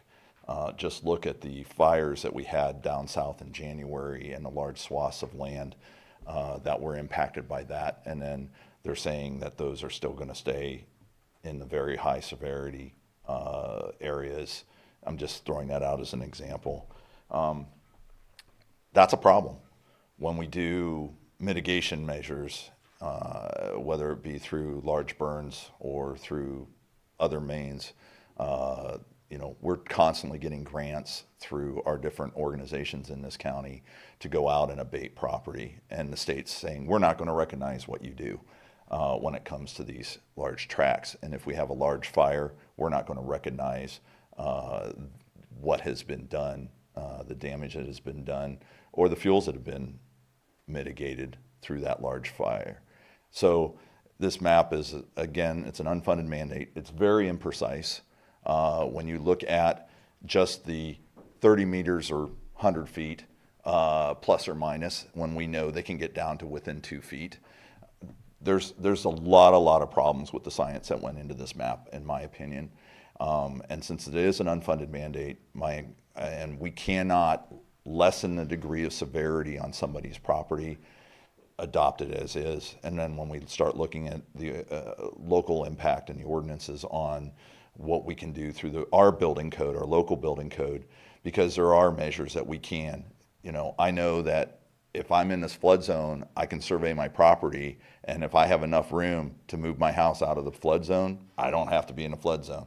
And the same thing goes, even though this map is extremely imprecise, if I can move it into a moderate zone, build on my parcel in a moderate zone and not build in the high or very high zones, that might be an option for me. And I would want the county to recognize that. So rather than put me all in the red or all in the orange, I might be able to build my house in the yellow, and I'd appreciate it if you leave my lot alone if I have a split lot. That's just me personally, but as the fire chief of Lakeport Fire Protection District, I'm urging you, just vote this in. Don't waste any time, don't waste any money. We've got a lot of big issues to deal with. This isn't one. This is an unfunded mandate. Quit wasting time and money. Thank you for your time. Have a great day. Thank you, Pat.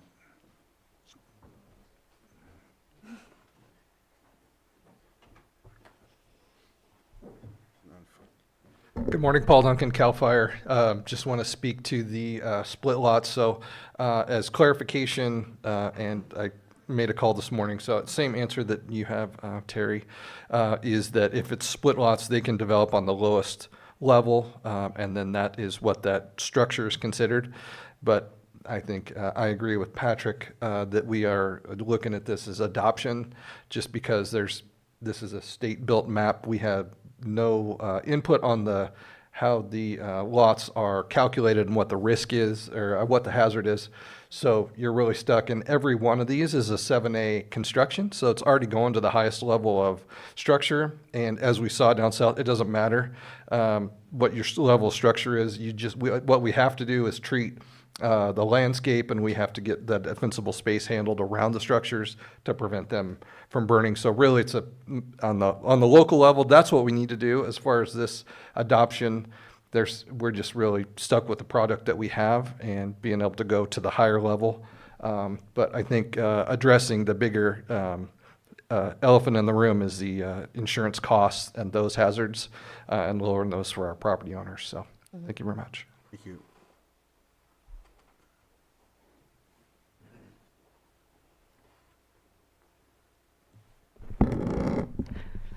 Good morning, board.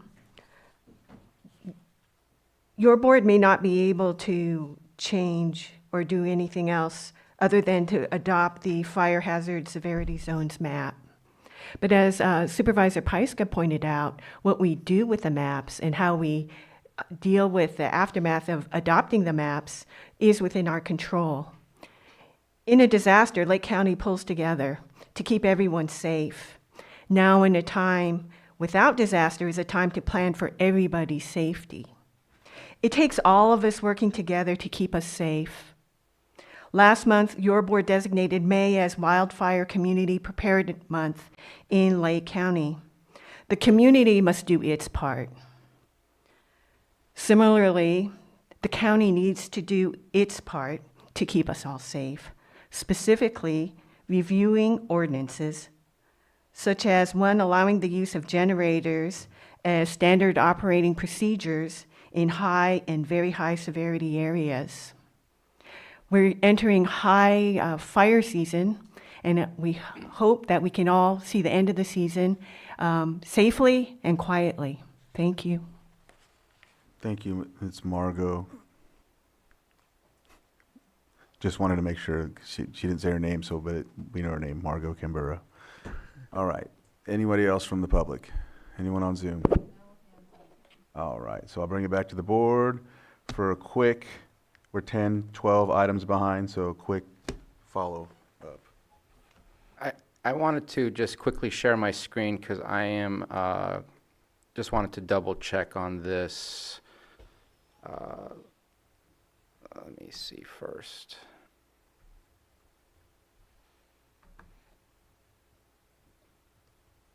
This is what's being posted. Is this accurate that the red goes like this far deep into the lake, or are we going to get an updated map and this is it gets better as you go further in the water? I'm just wanting to make sure that this is the layer we're going to incorporate into our GIS, just like I could look up the flood zone, because it's not there yet. It's only specifically on the ready go. I just wanted to make sure there's no changes. It is what it is. This is the layer, the GIS files that we received from them on February 10th. My understanding is we adopt the maps with the ordinance as is. The state will then maintain them. My hope is that it will be better resolution on the state office of the state fire marshal website. But you're right, that is exactly what I was talking about. I mean, it shouldn't be very high hazard into the lake. And then we received public input, and I think that public input is exactly the reason why we approved to move forward and write that letter. So I'm looking forward to that letter so we can move that forward. Thank you. Mr. Chair, I offer the resolution. Resolution has been offered. Actually, Mr. Chair, if I may. Yes, Lloyd. Since this is an ordinance, it's a two-step process, and I could walk the board through that if Okay. your board's willing. Yes, please. And also as a side note, real quick, it's a typo. On the proposed ordinance itself, particularly on section 4, there's a reference to the year 2023. The suggestion here is to revise that to state 2025 on section 4. So it would be the adoption for first reading of the ordinance as amended. And so for your board's consideration, the first motion would be to move to approve the first reading of the ordinance to be read in title only as amended, and then the clerk will read the title. That would be the first motion. So moved. Second. I have a motion and a second. All in favor? Aye. Any opposed? Motion Aye. carried. Oh, you opposed? I oppose. Okay, so we, motion passes 4-1. Chair, I have a quick question. Should we have said as amended? I mentioned Okay, as amended. okay, I apologize. Okay. Go ahead, Johanna. An ordinance of the County of Lake to designate fire hazard severity zones in the local responsibility areas in the unincorporated lands of Lake County. All right. So next, Lloyd. So the second motion would be to approve the draft ordinance as amended, move to approve the draft or that the draft ordinance as amended be advanced to the next Board of Supervisors meeting, and it would be date and time certain for consideration and possible adoption. And the clerk may confirm the date and time certain for that. Or just the date.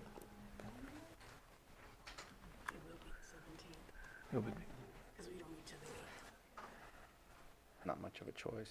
Has to be done by 6:30.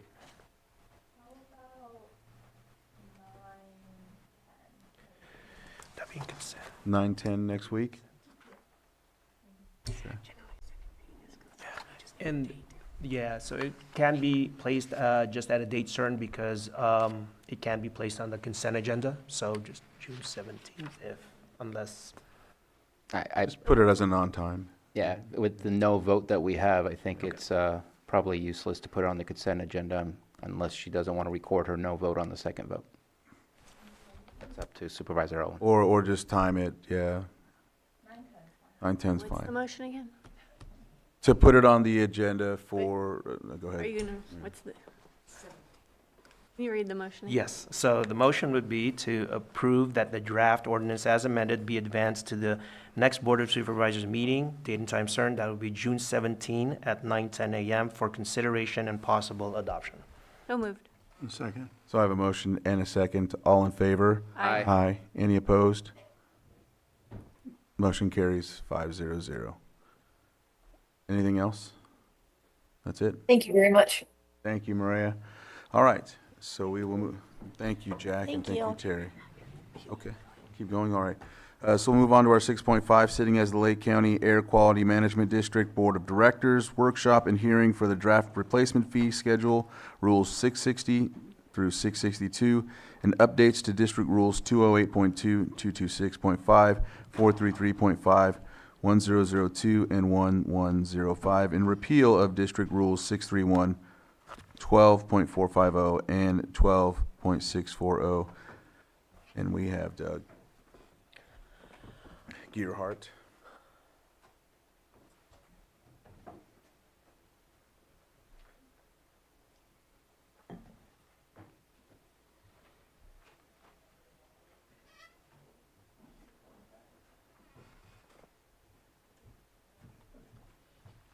Go ahead, Doug. There we go. Good morning. So this is a workshop to discuss the proposed rule amendments and new fee rule that we've been working on for quite a while now. We'll kind of go through this is a process that's required by Health and Safety Code. It's been legally noticed. It's, been out for public comment. We have not received any comment at this point.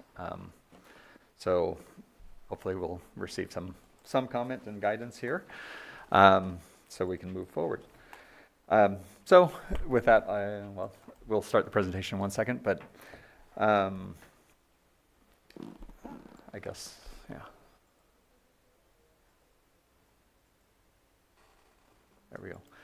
So it is a very long presentation for anyone that tried to open it, but the actual presentation is just the first section, and then the rest is reference materials for questions and things. So the vast majority of it is not something that it will be part of the initial presentation itself. So, yep. There we go. Okay. So we'll just get started with this and then go from there. So, as you know, the Lake County Air Quality Management District, we're proposing some changes. These are, our fee rule is over 30 years old. Last time it was fully adjusted. We adopted a burn permit fee in 2003, and that is the other than CPI, that's the only adjustments we've had since 1996. What we're proposing right now is a major structural change to our fee rule, because our fees are, it's the same structure that's been in place since 1975, and it is not clear, and people are constantly questioning where they fall, what's the, what permit category do they fall into. So we tried to come up with a way to make that extremely clear. Anyone could look at our fees table and determine what their fees are. So that's what this is a major change and major update. Of course, the workshops and hearing is intended to comply with Health and Safety Code 42311, and where we propose, this is all part of that Health and Safety Code. We have to propose the rule, do a presentation, accept public comment, and receive direction from the board prior to developing a final draft, which then gets reviewed by the state, by EPA, and then comes back to this board for a final review and consideration. So we'll start off with, we're starting off in the rules, and this is just by number order of the rules that we're proposing to change this year. Rule 208.2, it's tied to 226.5, which we'll go into next, but this comes first, so we're doing this one first. And we're making a slight change to add a correct reference to the agricultural burn hours, because this has burn hours, but it doesn't specify ag versus residential burning or non-ag burning. And so we're just tying it to the actual rule section that has agricultural burn hours in it. And then we have another optional rule related to 226 where we would potentially add some holidays, no burn days, as an option to consider. So we'll come back to that as we go forward. So Rule 226.5 it's the definition. This is our annual burn ban. It's what we're proposing is to change the lifting of the annual burn ban with the new, over the last 5 years or so, fire hazard conditions have changed significantly, and our rule has always been tied to CAL FIRE declaring an end to fire season. But with the change in fire hazard, we are in year-round fire season nowadays, and so CAL FIRE will no longer be issuing that declaration ending fire season. So we had to come up with a way to end the burn ban and without relying on that declaration anymore. So we've been able to work with CAL FIRE over the last few years but it has not been a clean process, and it's been messy, and we know the public's frustrated with it. So what we're proposing is to make a hard change and eliminate that issue, so that'll no longer be a problem. So what we have done is we look back the last 20 years of fire season declarations, and what we came up with is November 15th is the average lifting of the burn ban over the last 20 years. And so a complete equivalent rule would be to end fire season, the air district's burn ban on November 15th. We don't end fire season. I'm just so used to saying that with the lifting of our burn ban. So we would end our burn ban on November 15th. Now, as an alternate, we think November 1st is a very reasonable way to go, but we would have to have an offset to do that, and one offset, the primary offset that we would propose for this board would be to make specific holidays designated no burn days. Because certain holidays, people are with family, there's lots of community events, lots of people out and about doing things together, and those days are the days when smoke impacts are probably the most harmful and most impactful to the community. So that's our proposal to do a November 1st change would be to make specific, certain specific holidays no burn days. So we'll keep going, and then we'll come back to questions, because I know there'll probably be some. Rule 433.5. This rule is specific to residential exemption burn permits. So this allows us to issue a burn permit for lots that are less than 1 acre where there is no other feasible method to get rid of material. And currently, this requires a fire chief sign-off.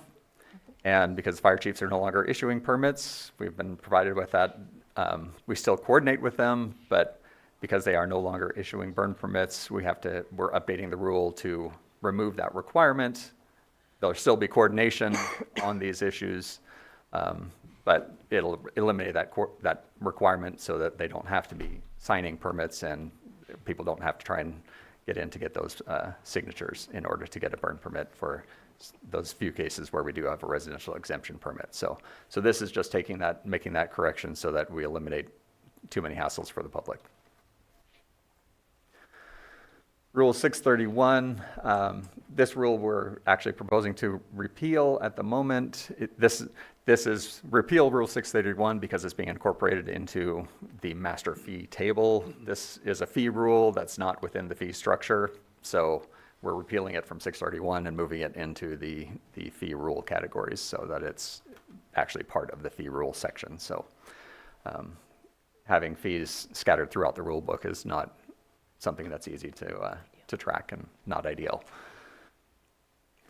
So this is Rule 660 and 662. This is the current district fee rule sections, and these are the ones adopted basically the same as they were in 1975. And what we are proposing is to basically repeal the whole fee rule section and then adopt a whole new fee rule structure, which I believe is 660 to 668. And as you've probably seen in the attachments, it is much more extensive than the current version. There are a lot of changes and a lot of modifications being proposed. So it's basically it would mean nothing to do a strike-through underlined version because we're basically wiping everything out and starting over, except for the introduction is basically the only thing that really is staying the same. This also, gets us much closer to a cost recovery, full cost recovery. Right now, we were just doing rough calculations. We're probably at 50 to 60% cost recovery on the permit programs. So, which means we're using reserves, grants, other things to offset, and a lot of salary savings from the short staffing we've had for the last 5+ years. So, proposed fee rules are based on actual staff time. We evaluated each type of facility, how long it takes to issue permits, perform inspections, emissions, do reporting. We have lots of state and federal mandates, all of which are unfunded, and they are unfunded because the state and legislature passes laws and says districts have fee authority, therefore adopt a fee to pay for it. And so we haven't had to do that. We've been able to avoid that since I've been here, over 25 years. But we've gotten to the point where we're not able to sustain that. With the costs increasing so much in the last few years, staffing costs increasing and the need for additional staffing just to keep up with all the state mandates. We have to do a fee increase in order to survive and to meet all of the actual mandates that we have, much less to provide the customer service that the public expects. So some of the things that we're adding, we've also split out emission fees from permitting. So we're calling them emission fees. They are, these are fees that are based on the things that are impacted by the emissions from sources. So we have to do air monitoring. We have a lot of inspections, community issues that relate to sources that are not directly related to the permit for that source. And as we are strictly a fee-based entity, we have to cover the permitting costs plus all the district overhead and all the things that go into all the mandates that relate to air emissions from sources. So the emission fees. Oh, yeah. Yeah, so what went into the fee studies?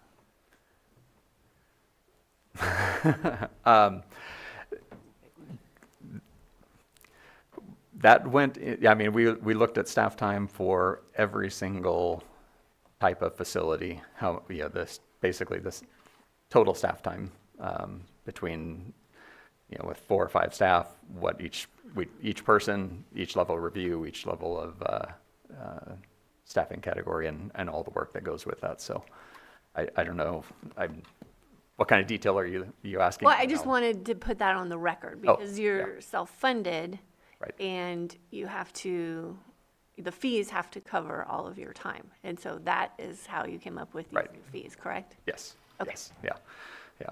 And the helpful thing was that, just to be aware, with contracting with Mendocino County, they were doing a fee study with a consultant at the same time, so I was able to take what they were doing and kind of model what we were doing based on the work that Mendocino was paying $30,000 for. So we saved a significant amount of money from just being able to follow that process, that because I was working with them at the same time and monitoring it as well. So, so emission fees, these are based, like I said, in monitoring and other things, and this also provides us a method to incentivize cleaner technologies, because cleaner technologies require less monitoring, less impact, which means fewer complaints, fewer inspections are going to be required. So the cleaner, if someone invests a little bit extra in a better, cleaner engine or something, their cost, their annual permitting cost is going to be lower. So this is a way to do that without and balance that cleaner technology, because the costs can be significant. So.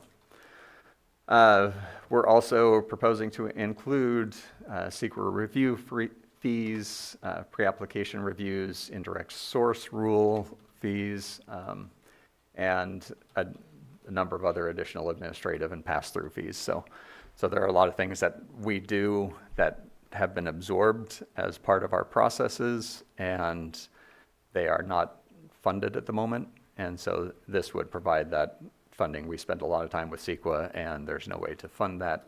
It's been an extra thing that we just haven't charged for in the past. So we've looked at CEQA review fees, but to pass a CEQA review fee without doing the whole fee schedule, it's a lot of work for a little bit of money. So we're including it now because we're doing the giant fee revision. So.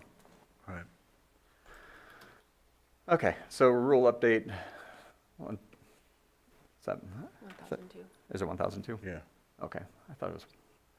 Okay, it might be 1,003, but might be a typo. So this is the rule that lists the agencies that issue burn permits, and as the Fire Chiefs Association has sent us a letter saying that they're no longer participating in issuance of burn permits as of this last burn season. What we're proposing is to remove that list and then we're changing that regulations so that should there be a desire to come back into the permitting, we have a method that we don't have to recreate the process and update all the agency names and stuff. We can just come to an agreement on an annual basis to say, you want to issue permits, and we'll negotiate an agreement and go forward. So we're trying to simplify that process so it's a simple, almost a minor MOU type agreement instead of a full rule change update. So that's what this is doing, is taking that list out. The list was out of date anyway, so some of the agencies' names did not match what they were anymore, so it needed to be updated. So Rule 1105, this is the rule that's for agricultural burning hours. This rule we're proposing as a clarification because we're dealing with a couple of the other issues. This was the intent of the rule that was adopted 30 years ago, was to set agricultural burn hours as regular, so regular 9 to 3 hours, extended burn days, and then we have overnight and other special cases. But extended burn days were not specifically listed, even though the intent of the extended burn days was for agricultural operations. So we're just adding that into this rule and making it clear as to what those burn hours actually are, and defining extended burn days so that it's clear and anyone can follow it. So, and then these two rules, these are part of our Title V program, which is major source permits, which have to be, they go through EPA. It's like there's a few facilities that may become Title V in the future here, but at the moment we have no Title V sources. And these are rules that EPA has repealed, and when we adopted our rules, they were part of the federal requirement to adopt those rule sections. So EPA repealed them and said we can't use them. So they sent us a letter last year saying we have 2 years to repeal them. So we're proposing to repeal them and come into compliance. So, and so with that is the overview of what is being proposed, and then we can go into as much detail as you would like, and then get direction on what you would like to see for the burn ban lifting requirement, November 15th, November 1st, and what kind of offsets, or if you want to do November 1st, what you would like to see, or if you'd like us to go forward with some other idea. So, All right. Vice Chair? How many, if we were to go with the November 1st, when you said certain holidays, how many are we talking about that you have to take out to make up for that? Is it a equal number of days, or? No, we think we can propose less than half. So what we were looking at was like Thanksgiving Day, Christmas Eve, Christmas Day, I think New Year's Eve and New Year's Day, and then Easter, and there may be, I have it. Oh. Right here. Okay. 282. Yeah. So here we go. So the holidays would be, okay, so we had Veterans Day, Thanksgiving Day, Christmas Eve, Christmas Day, New Year's Eve, New Year's Day, Martin Luther King Day, President's Day, and Easter. So. And you would have to. But I mean, that was just the list of what we thought, just because that's. Would we those are have to community. remove all of those to start on November 1st? Or is there any There's leeway to maybe take some out and not others?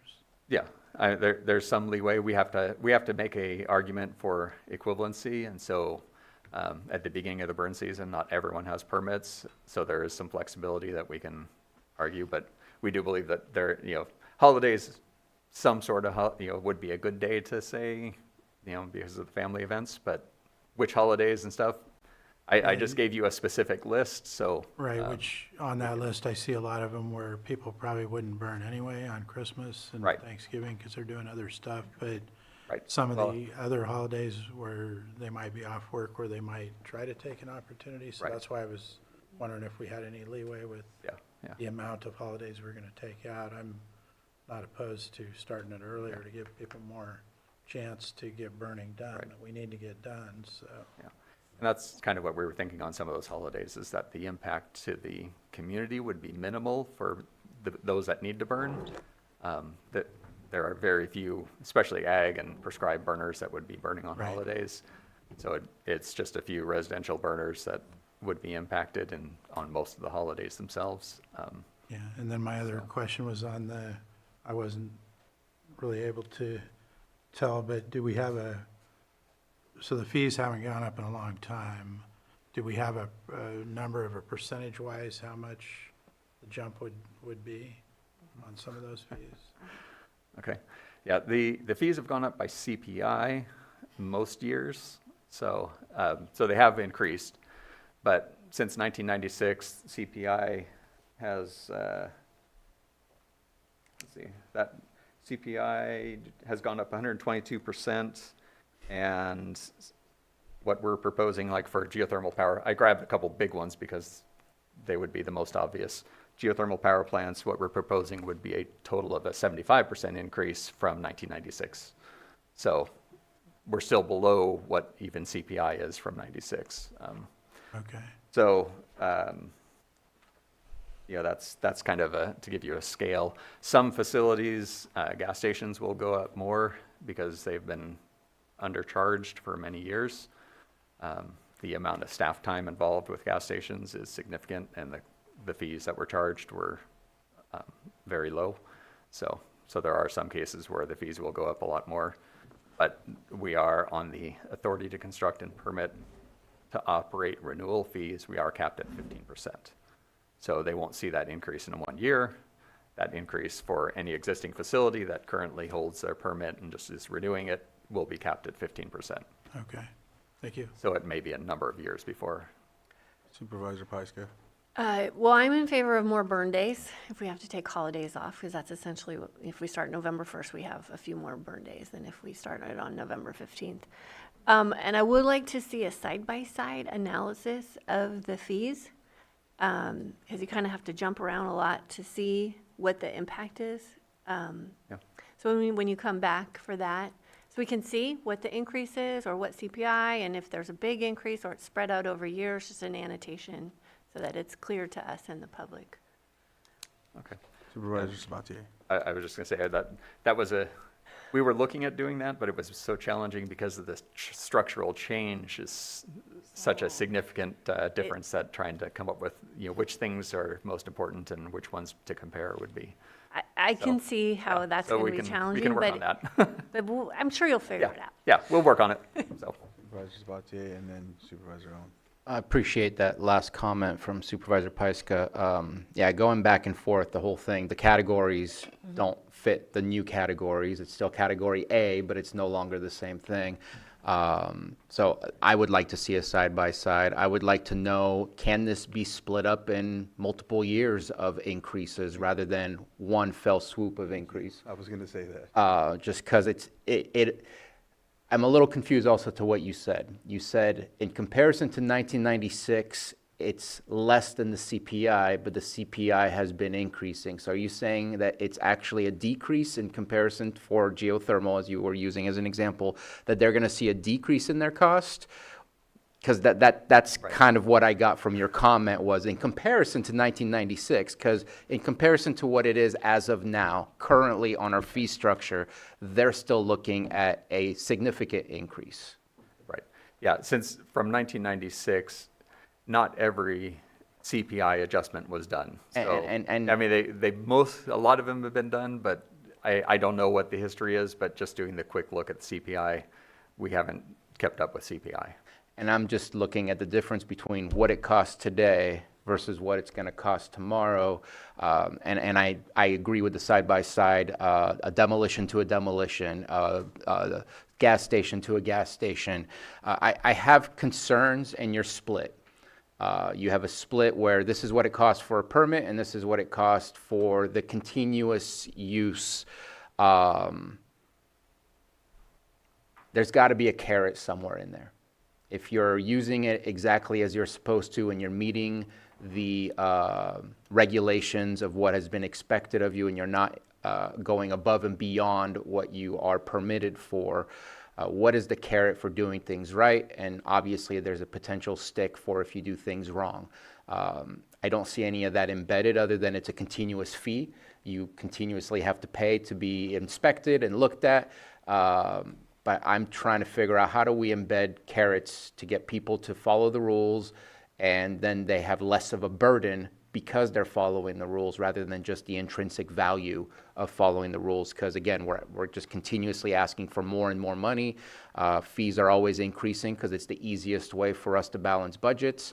But at the same time, it all trickles down to business development, economic development, housing development, all things that we struggle with. And this concerns me on the impacts. I know it's needed. I don't want to say that it can't happen, but I would love to see that side by side, and I would love to better understand what kind of timeline can we look at and what kind of impact is this going to have. And November 1st, yes. Supervisor Owen.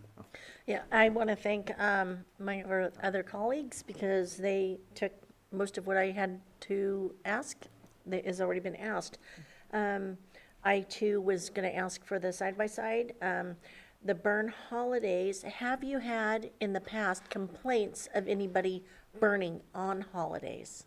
I have spent many New Year's Eve out dealing with violators. Okay, so it was... Big drunk parties with garbage. Okay, so is it Yeah, currently illegal for them to burn on holidays? It is illegal to burn at night. Oh, at night. Yeah. So Is that yeah, more at barbecue 10, or 11 o'clock at bonfire? night, yeah, and dealing with illegal burners and stuff on New Year's Eve and Okay, other holidays, yeah. okay. So But it's that was already illegal, but I'm talking about legal burns. yeah, they're Have- legal on holidays at the moment. At as the long as moment, it's an and have actual you burn had day. complaints on that? Just curious. We do get some periodically. So, Okay, from people trying to enjoy it. Yeah, it That depends was on the just a weather and the question. conditions and who's burning. Sure, sure. And that was just a question. And then I didn't see where it stated, will it still end on May 1st? Yes. Each year? Okay. yeah. And I too like the idea of the November 1st to give us a few more days. We had a feeling that would be the case, so that's why we put that in. I would, if I Yes, can go just ahead. comment real quick. So one of the things to consider is that an air district, we are funded by fees. So we have to charge a fee, and we're required by law to charge a fee to cover the cost of the district program and regulating industry. So it's hard for us, we'll look at the carrot idea and try and come up with some ways and to deal with that, but trying to find a way that we can deal with the law that says there is no other funding source for us. We're precluded from most other sources that many air districts get, like the vehicle fees. Mendocino gets $500,000, roughly $500,000 for vehicle fees. If we could get something like that, our permit fees could be a lot lower, but we don't. And we were precluded by law because we're attainment from getting those. And then Prop 26 passed, and then they changed the law after Prop 26, and so we're still, the legislature acknowledged that that will never help us, removing that preclusion, but those are the things that we have to balance and have to deal with, is trying to come up with ways to fund the mandated activities, and I completely understand trying to get people into compliance, and just say it's not fun being out at midnight on New Year's Eve and looking, dealing with stuff, because we get those complaints, and we're out in geothermal driving around on Christmas Day, and because it's smelling out the community, and there's it's just one of their sources, something went wrong, and we're out tracking it down to figure out who to contact and which facility and stuff. So it trying to balance all these things and come up with ways to pay for it and keep people into compliance. Our goal is to get people in compliance and keep them there. So. But my question was that more just party fires, like campfires, though? It was a bonfire to dispose of a bunch of green mulberries and green waste debris, plus other debris that was in the fire. Okay. So yeah, so it was a burn pile that they were partying around on. Yeah. So. And mine was an orchard removal. Go ahead. Yeah.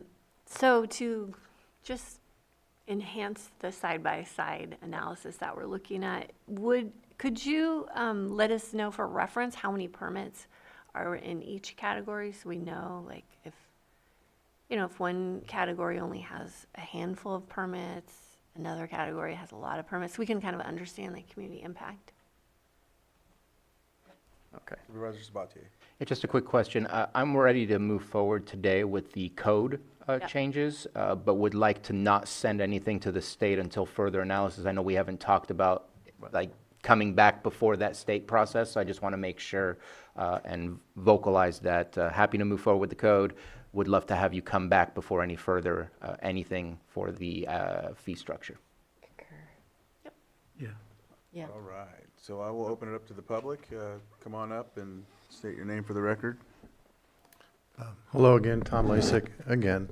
I actually have a bit of a concern about the November 1st, November 15th date. So as I understand it, and I'm assuming I'm materially correct, but it could be completely wrong, that the CAL FIRE or the fire district decides or has decided in the past to lift a burn ban based on some sort of research regarding to risk and safety and things of that nature to avoid conflagration, for lack of a better term. And since that's no longer happening, if I understand you correctly, you took 20 years of data, came up with a date that was sort of the sweet spot, and maybe a variance that allows you to go to November 1st. The date that was selected in the past was, at least to some degree, based on risk and safety. Now, that data of when they lift the burn ban is going to go away, and we know things are getting warmer, and we already know it's a year-round fire season. So what are you going to do in 10 years or 12 years to reassess as to whether whether it be November 1st or November 15th, if that's still safe enough. Because you're going to have to, there should be something in the ordinance, I believe, that says that this date needs to be reviewed every 5 years, every 7 years, to make sure it's still safe enough, because it might not be. Thank you. Good. If I could respond to that. The process that currently exists and that will continue to exist, what will happen on November 1st, assuming that's what the board decides to go with, is that we will lift our burn ban and we'll be able to issue permits. But every day may be a no burn day due to fire hazard conditions. So the Fire Chiefs Association, CAL FIRE, they will let us know if it's safe to burn. So we do a daily burn day evaluation, and if they say, hey, we want no burn days for the next 2 weeks, it'll be no burn days for fire hazard for the next 2 weeks until they say it's safe. So we're gonna, that's already built in. Right now they can do that, and that'll continue to be in effect. They just notify us, and we coordinate with them on that. So the fire hazard is still determined by the fire agency. We don't overrule them, and there's a process in place. All right. Any other public comment? Come on up, Chief Pat. I do have one when they're done. Yeah, I want to make sure to get. Yeah. Good morning, Patrick Wrights, Lakeport Fire Protection District Fire Chief. Before I go on with my comments, I have a question that I'd like a clarification on, because I didn't hear a true answer, and that is, who conducted your fee study? Was it done inside or was it done outside? It was done inside. It was done inside. Yeah. Because we're currently going through a fee study, and we can't adjust our rates without a nexus study. And in doing our research, we found that doing an internal study was not feasible for a lot of reasons, but it also doesn't hold up in court. It will be soundly rejected that we had to use an outside third party, independent, to do our fee study for our fees to hold up in court if they were ever challenged. So I would want to bring that attention to the board, that an internal fee study may not stand if it is challenged, because you're not using sources that may or may not be qualified. There's a whole lot of things that go into that equation.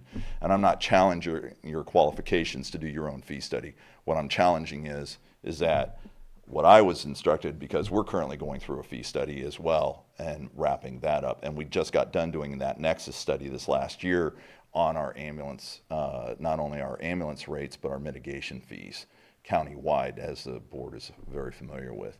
The next thing I would like to talk about is I have some serious concerns over burn days and burn permits and issuing. You're suggesting that we're going to increase burn permit fees to $60, and there's no doubt that we need to adjust. I'm not arguing what the rates should or shouldn't be. I want to just call the attention to the board that the last 2 years we've received numerous complaints of folks that have not been able to get their permits, that the agency has been, air quality has been non-responsive to phone calls. Their gates have been locked, their doors have been locked, they're not keeping normal office hours, and so on and so forth. We have a population in this county that is not computer savvy or does not have access to be able to get their permits online. And the agency has not been cooperative or forthcoming in allowing people to get their permits. And these are people who have been getting permits for years. And they come into our office frustrated, upset, and there's not a thing we can do except to send them back to air quality and to also send them to their local supervisor. So I just want to call the attention to the customer service. It was brought up in your discussion, understanding that you are fee supported, and I would expect that if you're going to increase our fees to come into the year 2025, as we need to, no argument there, but that we could see a corresponding increase back to normal when it comes to customer service and being responsive to issuing burn permits to our folks. We have a lot of fuel out there, and this isn't helping when we can't get these piles burned, because if you drive around the county right now, we have a lot of piles that didn't get burned before May 1st. These are not new piles that just started after May 1st. These are piles that were never burned for whatever reason. Whether they could get permits, couldn't get permits, didn't have labor, don't have time, don't have water, so on and so forth. So I want to just call your attention. There's a lot of fuel out there. And then lastly, I do want to compliment the county, and I want to compliment your agency, because I remember seeing a press release not that long ago that we were in the top 25 counties of the United States for having clean air. And I want to commend you for that. But at the same time, I need to get some air dirty, because we got to get some fuel burn up out there. And it is contributing to our fire problem, and that is going to contribute to the spread of fire. So thank you very much for your time. Have a great day. Thank you, Pat. Chief Pat, sorry. Chief Paul.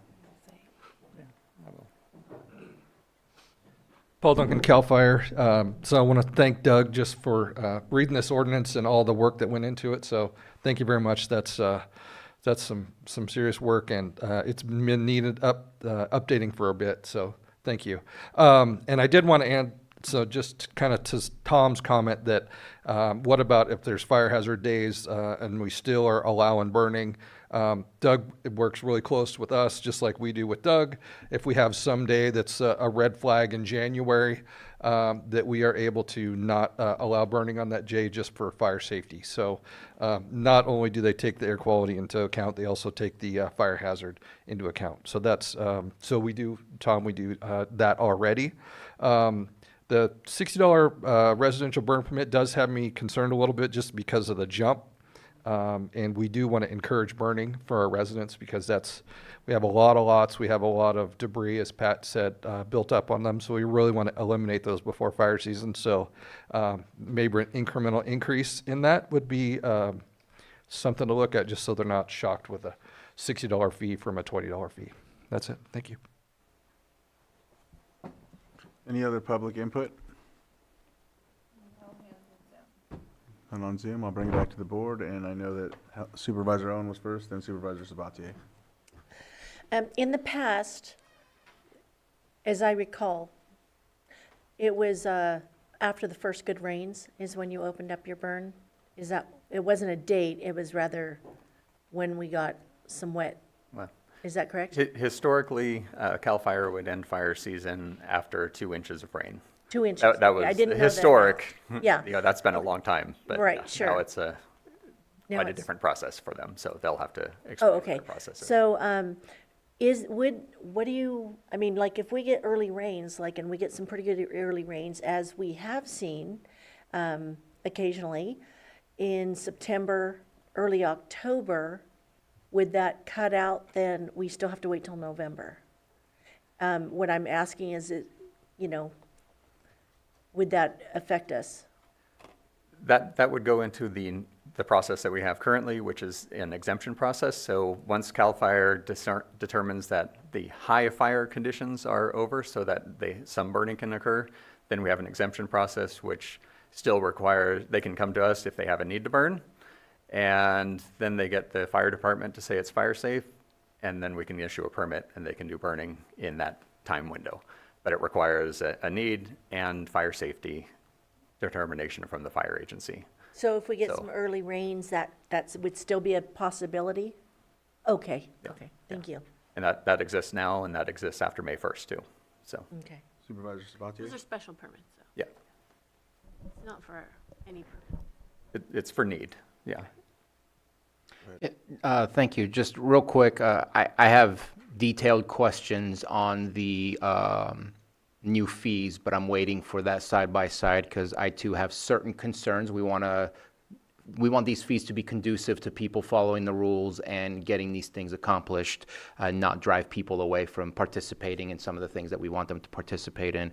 I did ask Mr. Gerhardt for his fee study, where we do our fee studies internally at the county. I can't speak if that's an exact replica of how the process works for air quality control, for the fact that air quality is this hybrid state-county model, while I think the fire districts have specific rules and regulations of how their nexus studies need to be done based by legislative action. So I appreciate that I've received that. I hope that others can ask for that, because it should be public information to know how you got to those fees. And I'm going to stop right there. So, Go ahead. if I, just a quick, yeah, we will make that available. It needed some cleanup, because that is a working document and not quite available or ready for public release with, issues in it still that need to be cleared out and cleaned up. As for the fee study requirement, the district actually isn't required to do a fee study. That's just, board direction for any fee increase to do an evaluation. So we're not actually required to. Under Health and Safety Code, it is we come to the board with a new fee and the board can adopt it or not.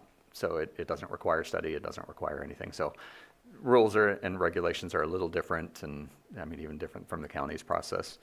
But just as a note, we issued, was it 2019 permits this year, burn permits this year, and it was 1,900 last year. So, we saw a significant increase in just burn permits in this year. And we probably issued 200-300 over the phone, helping people who needed help. So, the most of the calls that we received were in the first few weeks of the burn season, where we were still trying to get the system up and running, and there were a lot of issues with AT&T, of course, taking out the whole South Main Street phone system, and so there were a lot of communication issues during that early part of the burn season, which created a lot of hassle. So we were helping a lot of people by email as well during that time, just to get past the phone issues, and by cell phone. So Supervisor Pyska? Yeah, and I just want to point out that it was confusing with the change in CAL FIRE, CAL FIRE's declaration. And so working with you and the board, we wanted to make sure that we were changing the rules so that it's easier. So the public can get their burn permits faster. So we've got a new online system, and now we've got new rules. So there's clarity. So as difficult as it was this last year, this is progress. So I appreciate you bringing this to us. But let's move quickly on adopting these rules so that we don't have any more issues in the fall. And, you did bring this to us much sooner than I expected, so thank you. Well, it's been in the works for a couple of years. Yeah, building it. So good job. Yeah, so hopefully we will have a much smoother November 1st this year. And a lot easier for the public to get their burn permits and get on their way as soon as we get the rain. So it looks like, do you have the direction you need? have a couple questions still. Okay. First is one,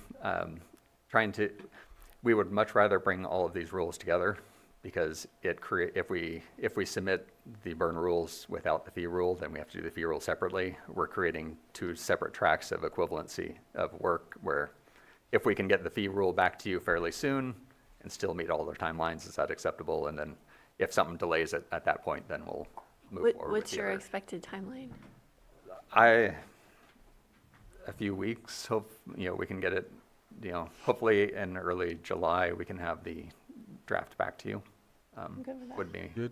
Would be my goal. Works for me. You have 3 or 4 people shaking their heads, so you're good to go. Because Nodding. the amount of work to go through the Shaking rule is- yeah, adoption you're right, process with nodding. the state and EPA is significant, so we'd much rather send it all as one packet, because we have to send, a full packet and reports and all sorts of stuff, so. Was there another one too, you said? The other question was, so we want November 1st, do you want what holidays, or do you want the full list, or what would you Full like us list. to proceed with? I think The full full list. list would help, right? Or What's the minimum number of days that you have to have on there as holidays? whatever the state and EPA will accept. So this has to go to them for equivalency, and we have to be able to prove to them equivalency. So I don't know what they will accept, so. I just think Easter, if we can get rid of Easter, that would be fine. So many people don't celebrate that, and it's getting to the end of burn season. Yeah, Easter Sunday isn't always in burn season, and so, but if it's like the last day of burn season and you have all the Easter events out, that's why we were thinking that it would only be occasionally in. But a year like this, where it's like, ooh, we're getting to the end Right. of burn season, we need to burn. Yeah, Because a lot of people, and especially on bigger properties and stuff, Right. a lot of these holidays, that's when people are off and they can do it for Right. themselves. Right. So I would say the minimum yeah. that we need. And what we can do, with the no burn days, that would be for general burning. we can still issue an exemption on people that have big properties that are out away and there's no impact in the community. So we can do an exemption for specific cases where there's big burns that need to happen. Well, that this are would be- outside of where there would be a potential I'm talking impact. the general public, Yeah. you know, if they're not working, if they have the weekend off or they have the holiday off, Yeah. they might want to get some work done at home, especially if it's nice enough weather. Yeah, but you have to remember what we're balancing the community impact from the smoke. So you have Sure. the individual doing the burning that wants to burning, but then you also have the community impact and Well, the health but of I mean, the obvious. So you have to balance those things. Well, That's why saying, I'm I bringing it just, up, that's so, my yeah. own personal is the minimum. Okay. Go ahead. Just last thing, I apologize. Here on proposed 226.5, I'll skip the first sentence because that's the November 1st. But in the event that fire and meteorological conditions in the air basin warrant, the Lake County Board of Supervisors or Lake County Air Quality Management District Board of Directors may request the district declare no burn days. I'm feeling awkward about that we would have to have a meeting on a Tuesday to tell you not to do a burn day, so that's never going to happen. But Lake County Fire Districts or CAL FIRE is not there. Should they be added to that list, since you just told us that in coordination with them, that's how you will decide what no burn days are? Or is that like already in the general form of things? That's already in the general. Okay. That's part of the burn day decision process. That's a state issue. It doesn't have to be in our specific rules, so that's already exists in law. Okay. So this just enables, so like if there's a major fire in Napa County, and it's really dangerous up here, but everyone's dealing with that issue down there, so there's no one to call and make a burn decision and say, don't burn up here. The board could come together and say, hey, let's make it no burn days because everyone is swamped with this other thing. So it's in those rare cases where there'd be an emergency that you would need to or want to deal with something. Okay, thank you. I think what I was trying to say earlier was the reality is if we don't get a lot of this vegetation out of the way, we will have a lot of smoke happening anyhow because we'll, the fires. So anyhow, I think we answered your questions. We're good to go. All right. So we will come back when you are ready with the other We will get that moving. material and we'll go from there. Thank you. All right. Thank you. Susan? Oh, I thought you turned on your. We heard a click. I did, Okay. but I heard something else. If I may, Chair. Yes. Maria has a brief presentation she'd be willing to do before lunch because we do have a 1 o'clock time certain. And I also recommend that, should it have budget implications, it's then re-presented during our budget hearings under her department. Oh, okay. Yep, so it's at that time anyhow, so if you're ready to come up, we're gonna go do 6.6. Consideration of presentation of analysis for workforce and infrastructure options, and we have Registrar of Voters, Maria Valadez.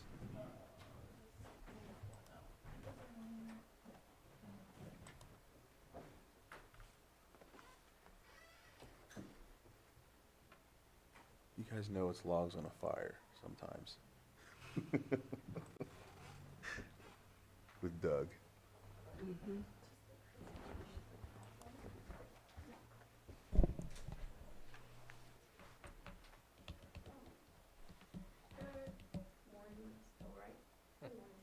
Yes. 20 more minutes, and then it's afternoon.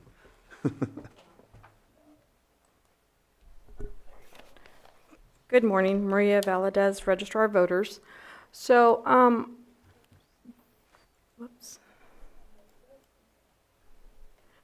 the board had asked for some monetary figures for some of the stuff that I had proposed at my last presentation. So I wanted to bring that forward to you. And then I'm going to ask for board recommendation on a couple of items.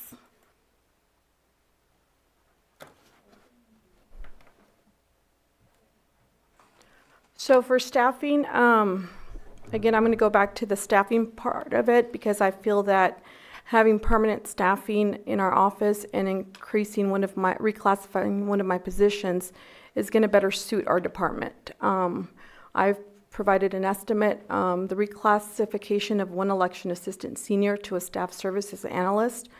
The initial annual increase is a little under $3,000. The addition of one part-time permanent employee, that would be the initial annual cost, of course, with increases per the 5-year steps. And then additional of 3 extra help positions during the election cycle.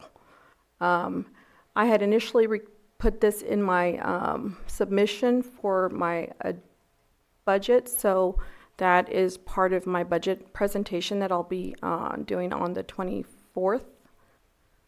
And as you can see for the reclass, the current reclass, the election specialist is already at step 5, so they would have to be coming in as a step 2, which is that 5% increase. And this shows pre-negotiation hourly rates. So I am asking the board for approval of the staff reclassification, adding the 1 part-time permanent staff and the 3 additional extra help positions. You know, hopefully that I'm able to fill those. Extra help is really hard to fill in a department like mine because people want stability and they want me to guarantee more than on call here and there, a couple hours today, a couple hours tomorrow. That's a struggle. We recently looked at 20-something applications. Most of them want permanent and full-time position, so I can't guarantee that. I can only guarantee election cycle, and even then it's not consistent. There's no consistency in what I can offer. Temporary building suggestions were that we look into other buildings to move part of our election processes to another building. After researching, we determined that if we had to move any part of our operation, asking to reserve the board chambers, and I have it in the other attachment, but we're looking at when we would need it would be Wednesday, Thursday, Friday, and Saturday. Obviously, the board has meetings on every Tuesday, and I'd have to look at the Thursdays because I know the planning commissioner also has meetings on those days. So we would try to work in, and it wouldn't be the 29 days before the election and the 30 days after the election. It would probably be about 2 weeks before the election and about 2 weeks after the election, because that's when we have the bulk of the ballots that we receive, so we would be opening those. We looked into leasing a portable modular unit that maybe if we could acquire the parking lot next to our office, but that cost is, it's too high for a 1 to 8 month. Those are the numbers. There is a 1 to 8 month rental, setting it on and we would have to acquire the parking lot that's next to our office, which we haven't been able to get. So plus permitting and other stuff that would have to go into that portable, electricity network. It'd be a lot of work. Currently, the Silvera Community Center is not available. They're looking at modifications on the building. They're doing a lot of remodeling. And then, in addition, there's more people than just us that would have access to that building even during that time. I think they use it as a storage facility as well, so I don't think that would be the best move. So if we had to go with an option, it would be our option 1, looking into that.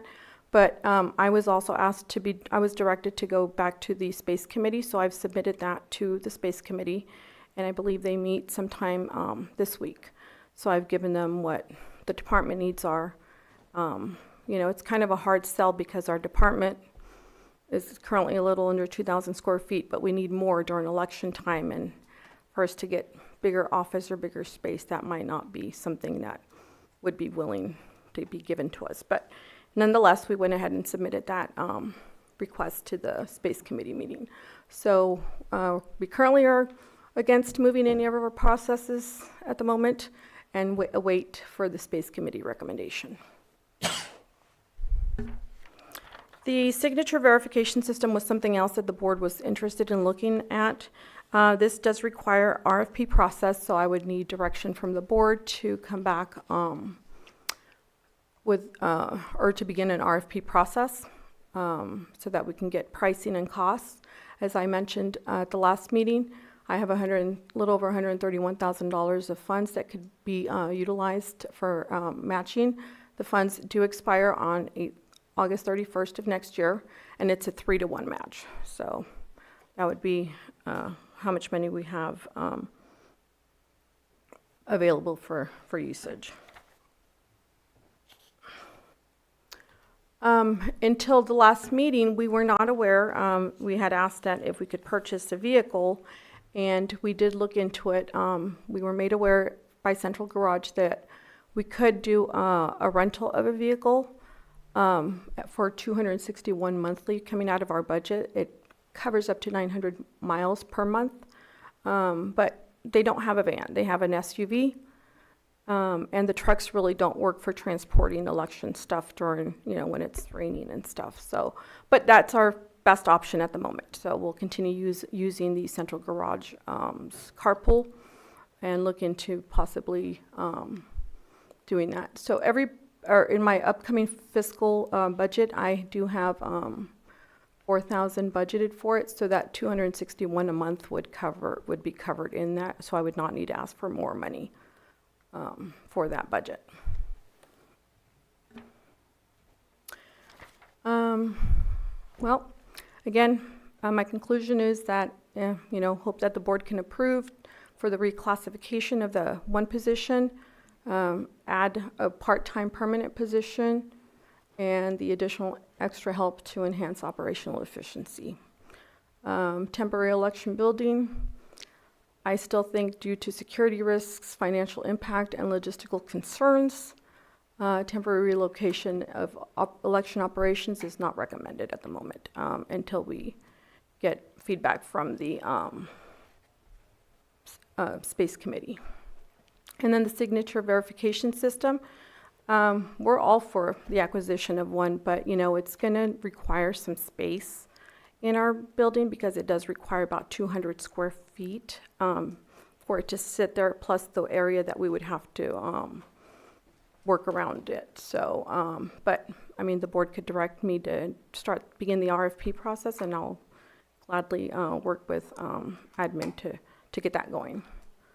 And then the vehicle solution, again, we'll continue using the carpool because that's our best option at the moment. So that concludes my information. Any questions? Supervisor Owen? Okay, on the Space Committee, I know that we have somebody in the county. Is it acceptable, excuse me, and I'm thinking more of a permanent solution, to move into an unincorporated area, or does it need to be located here, your office, in the city of Lakeport, or? I believe that the elections department should be in the county seat, but it also needs to be in an area where we have transportation for the general public. Okay. This is easily accessible right now where we're at. Moving us away from Lakeport I don't think would be in the best interest because everybody knows people are still coming to the courthouse even though we've been at the PG&E for a little over 2 years now, and just to move us to somewhere else, I wouldn't want to disenfranchise any voter, Sure. knowing where we're currently at, and just Absolutely. moving us somewhere out of the county seat. If you come to the courthouse, they can direct them to the PG&E building. We're still in Lakeport. Okay.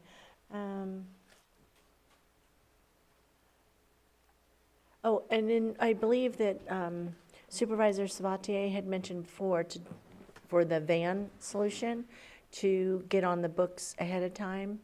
Is that, would we have that available? If We you are book it, working with Central you can do it, Garage. yeah, months, like you could reserve it for the next election now. We do that. We Okay, do good. anticipate that. But again, it's a first come, first serve usually for carpools, but we're going to be working. Well, I meant like reserving now for when you're going to need it. We do, but Okay. again, depending on who might have the vehicle and if they ended up needing it longer, because we've done that. We've rented it for 2 days and then we end up having to need to keep it for a third day or something like that. So, Okay. but we are going to work with Central Garage. So I'm thinking of maybe once our budget gets approved, as soon as it gets approved, then we would request that vehicle be assigned to us for the fiscal year. Thank you. Supervisor Spatier? I think there's a Seinfeld episode about a car reservation. That's what that means, reservation. Anyways, you offered a couple of things.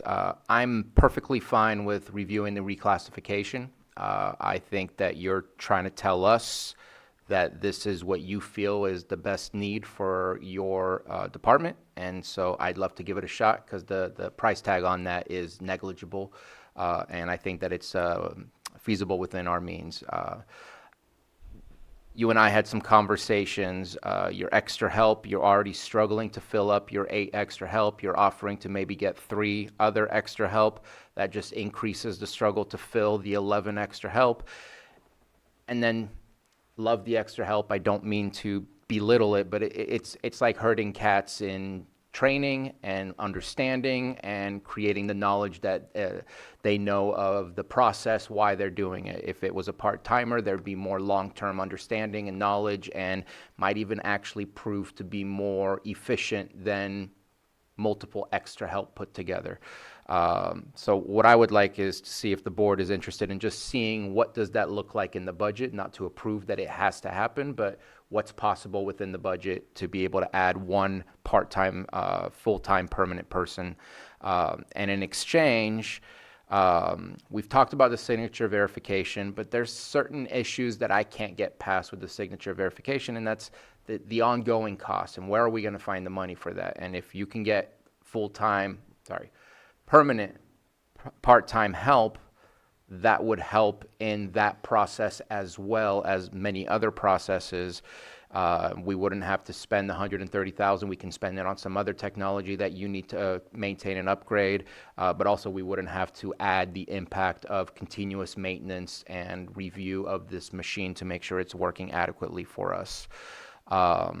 As far as the location, I mean, there's only 2 locations in my mind that can possibly work. I've been here helping out with the registrar of voters to go through some of the ballots. It works really well in here. This was during the COVID time. And the other one, I know you said you don't want to leave Lakeport, but our town hall down in Lower Lake is, I think, a great facility with a lot of room that can make it conducive just as well as this area. And obviously, one seems much better than the other, but I just wanted to highlight that there's more than one location. But I would love to see what's possible there. Maybe just Thursday afternoons through Saturday. That way you skip out on the potential overlap with Planning Commission. And I think Central Garage, just let's make the best of what we have currently, and let's just wait around and see if there's an absolute need for something on later. So just wanted to cover those topics. Can I respond? please. Oh. So on us, just if we got to work at the chambers, then we're right next door, and if anybody needs to come over, it's easier to come over. If we move part of our process outside of further away from our current office, then we're having to spend the time to go over there to see what's happening, whereas we could just walk across the street.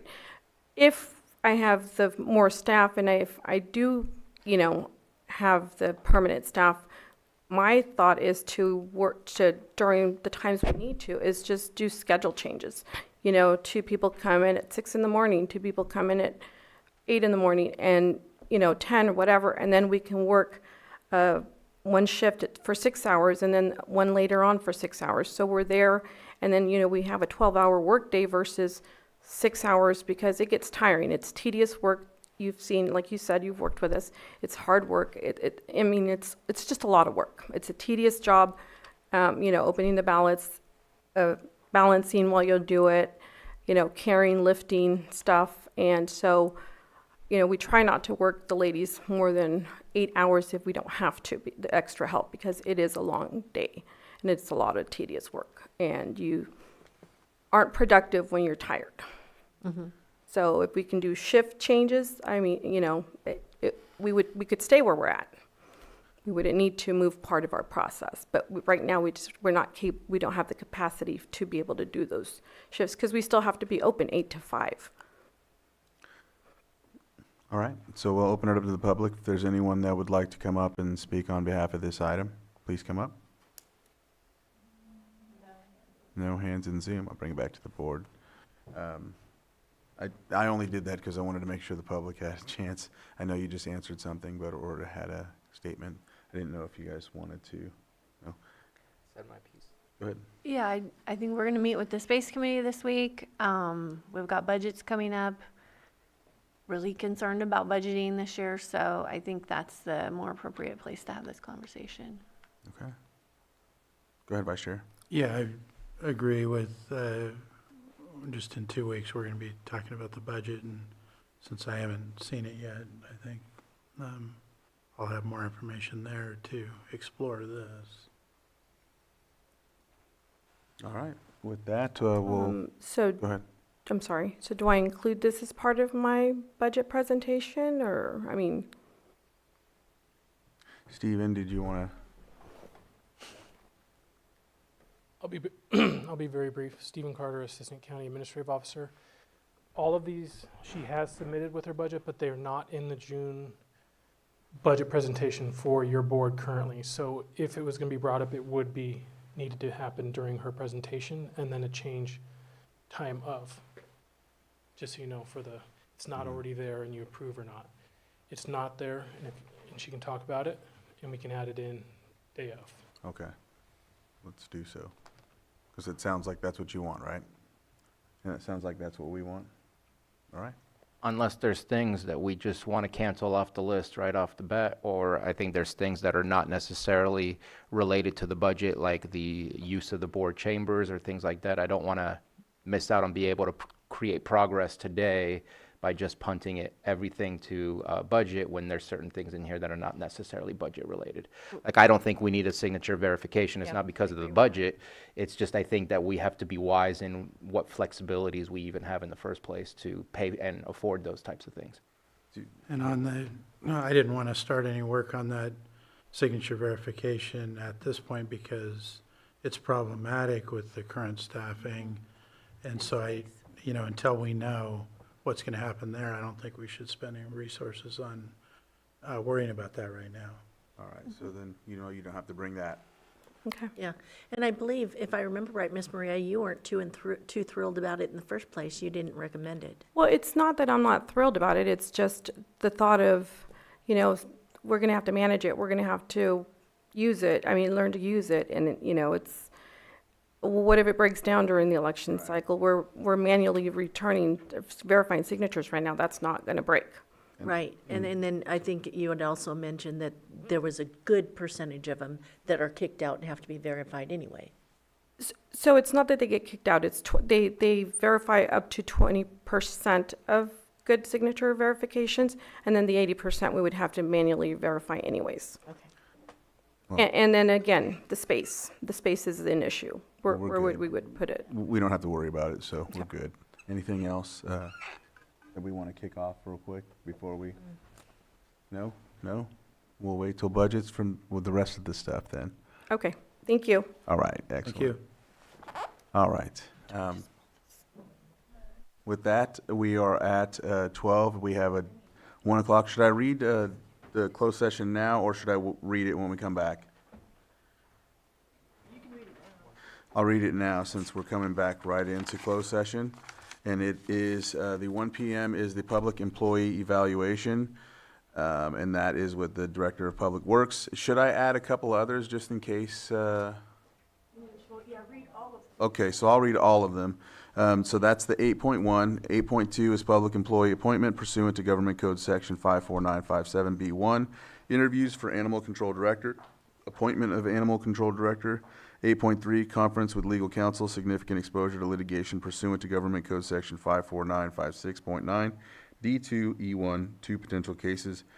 8.4, conference with labor negotiator, conference with labor negotiator A, chief negotiator Susan Parker, county negotiators Stephen Carter, Casey Marino, Pam Samick, and Diana Rico.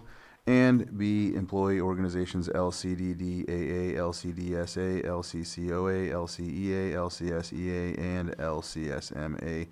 So we will see you after lunch at 1 p.m. or 1:05 p.m. Once we get back. So, all right.